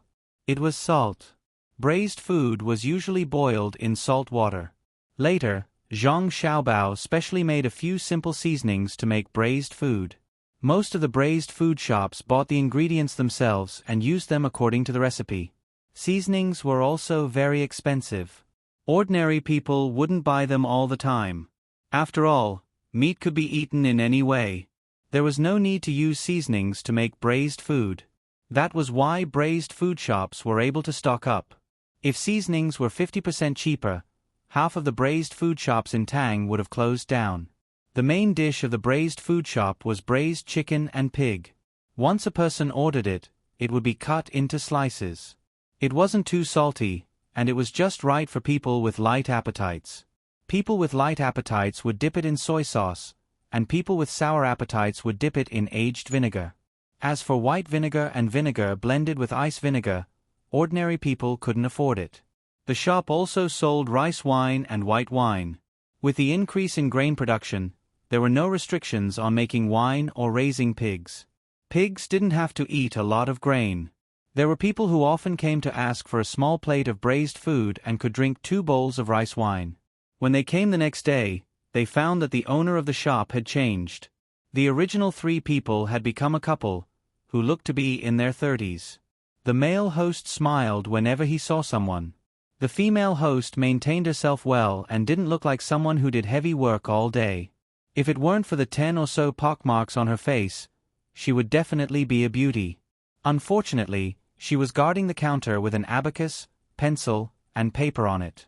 She should be the female bookkeeper. When the people who came in saw that the shopkeeper had changed, they were first surprised and then felt uncomfortable. There was an extra sense of closeness and belonging to the people they knew. Now that the shopkeeper had changed, they didn't feel as comfortable as before. The person hesitated for a moment, but still decided to try a meal. He walked in and was about to look for his usual seat when he suddenly found that the layout of the store had changed. There were originally 6 tables, but now there were 4 tables. There were even 2 tables with long stools placed horizontally on both sides. In front of the 4 stools were 2 or 4 tables, which were much narrower and much longer than the tables. The tables were originally 5 feet wide, but now they were 2 feet wide. Connected together, they were very long as the stools. There were even lines drawn on the tables. It gave people the feeling that the person who was eating was sitting on the stools with a grid in front of him. It seemed that it wasn't very comfortable to eat in that position. The person who came in didn't plan to sit. Instead, he went to the big table and sat there. He turned his head and looked at the man in the store. This man was also a troublemaker. Without waiting for the customer to speak, he immediately walked over and asked with a smile, "What do you want? What do you have? Do you have the previous ones?" The person asked back. When the man who worked as a waiter in the store heard this, he showed a look of understanding and smiled even more brightly. "You are a regular customer, right?" "Yes, we have the previous ones. When we took over the store, that big brother said that we can't take away the previous ones. Some people like this kind of food. How can I just take it away casually?" As soon as the words came out, the person was satisfied. His status was unknowingly raised. Listen, regular customer. The new owner also knew that he was a regular customer. A plate of pig head meat, a bowl of rice wine, and a plate of salt beans. The person said happily, "Not yet, wait a moment." The man was still smiling like he shouldn't. He nodded and turned back. The female owner standing behind the counter had already served the tea. The tea was brewed, which was popular in Tang now. Usually, no one drank the brewed tea. Not to mention that it was time-consuming, the taste was also not as good as the brewed tea. Of course, if one really wanted to set up a tea ceremony, it would also take a lot of time. However, if this was not a place that specialized in drinking tea, no one would set up a tea ceremony for you. The tea was very strong, but the tea leaves were not good tea leaves. When poured from the pot into the cup, there was still foam. However, the customer didn't care. If the tea was really good, he might feel that the taste was not strong enough. What he drank was bitter and astringent, like the taste of the tea leaves foam. Just as he blew on the tea and drank a mouthful, the male waiter and owner came back with a tray. This was very professional. Who in ordinary small stores would use a tray to serve food? Well, there is a tray. I also enjoy the feeling of eating in a restaurant. In the past, I usually ate in the wind-riding pavilion near the lake. Only then could I enjoy this treatment. You also have it here, haha. The customer saw the tray and said with satisfaction, "Oh, you are Brother Chow, right?" The man who put the dishes on the table was stunned and asked, "How did you know?" The person who was called Brother Chow was surprised. "How could I not know? The original Big Brother told me more than 3 times that there was a person called Chow Chow who always came to eat. Every time he came, he would talk about the wind-riding pavilion. Moreover, he recited a poem there. Although it was only 1 line, the mood was extraordinary. What was it called again? Oh, it was called The Rising and Falling Tides, Brother Chow. Hee hee." The waiter chuckled and appeared to be even more intimate. When Chow Chow heard this, he shook his head helplessly and said, "You didn't forget to mock me before you left for such a trivial matter." "All right, Brother Chow it is." Is there something wrong with your dishes? I only asked for a plate of pig head meat, a plate of salt beans, and a bowl of yellow wine. You served 2 more dishes. Is this plate of dried tofu? And this plate of quinoa? Yes, it's dried tofu and quinoa. Well, many people call it kimchi now. The 2 of us saw that there was still meat in the brine, so we put the dried tofu in and cooked it for a while. Then we took it out and cut it for you to try. Brother Chow, you are an old customer. It is normal to add 2 more dishes. I didn't know Brother Chow was coming. Wait a moment, I will go back." The waiter nodded and explained. Then he turned around and went back to the back. When Chow Chow was happy, he came back again with 2 more plates in his hands. He put them on the table one by one and said, "This is chicken wing tip, just right for the wine. This is pig skin salad. Although it is just skin, it is more fragrant than meat. Others who come in can't even order this dish. How can I accept this?" Chow Chow showed an embarrassed expression. "Brother Chow, there is no need to be so polite with me. Although this is the first time we met, we still have a long way to go. You are an old customer, and you are used to the taste of the old dishes. You are already giving me face by coming in. Try it, and if you think it is still good, come often in the future. I will earn back the money," the waiter said with sincerity in his eyes. "Okay, I appreciate your kindness today. You are an honest person. What is your surname?" Chow Chow felt very comfortable in his heart. The waiter's words warmed his heart, and he was also an honest person. "My surname is Zhang, and my name is Shi. In the past, the people in the village called me Shi. The one standing at the counter is the one in the house. Originally, there were 2 children at home, but they were not around. It was more convenient to send their mother to school.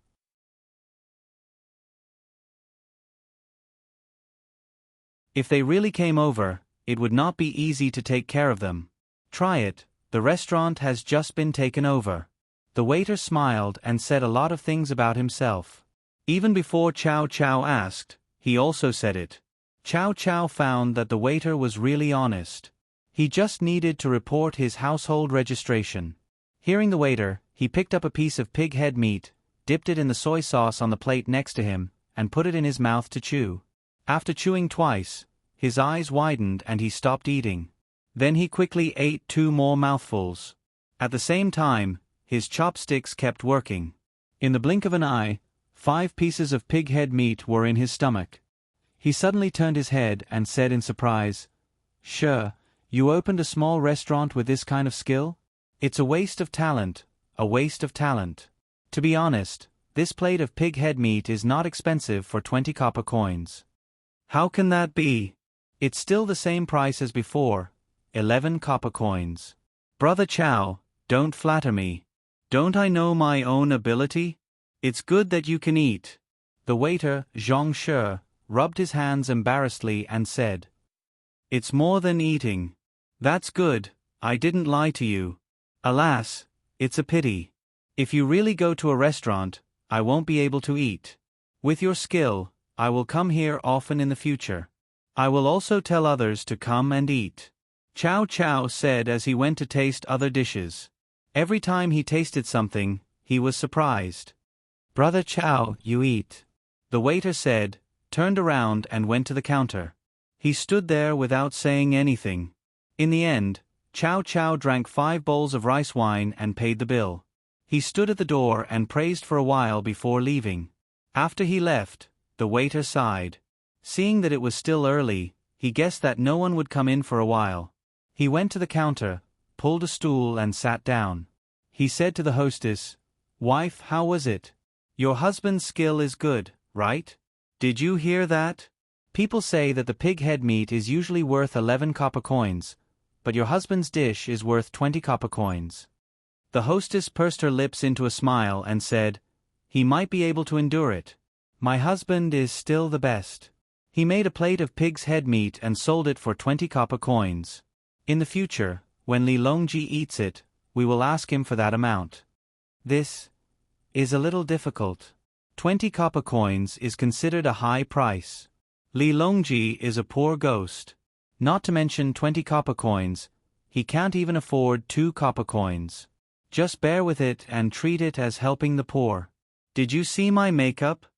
The waiter raised his head and looked at the hostess. The hostess rolled her eyes and said, "You don't believe in my skill? Go and prepare all the dishes. It'll be noon soon, and it'll be time for people to serve.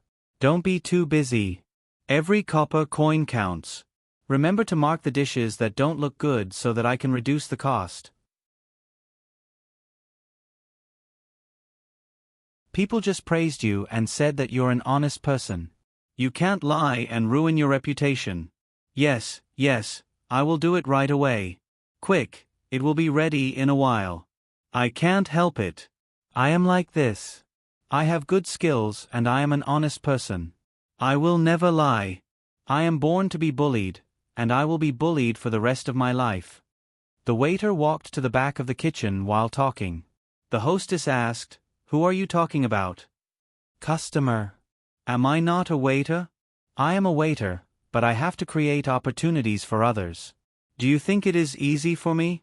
The waiter said and disappeared behind the door. You're tuning in to the Narrate and Escape YouTube channel. Don't forget to subscribe and join us on this journey to catch the most captivating stories.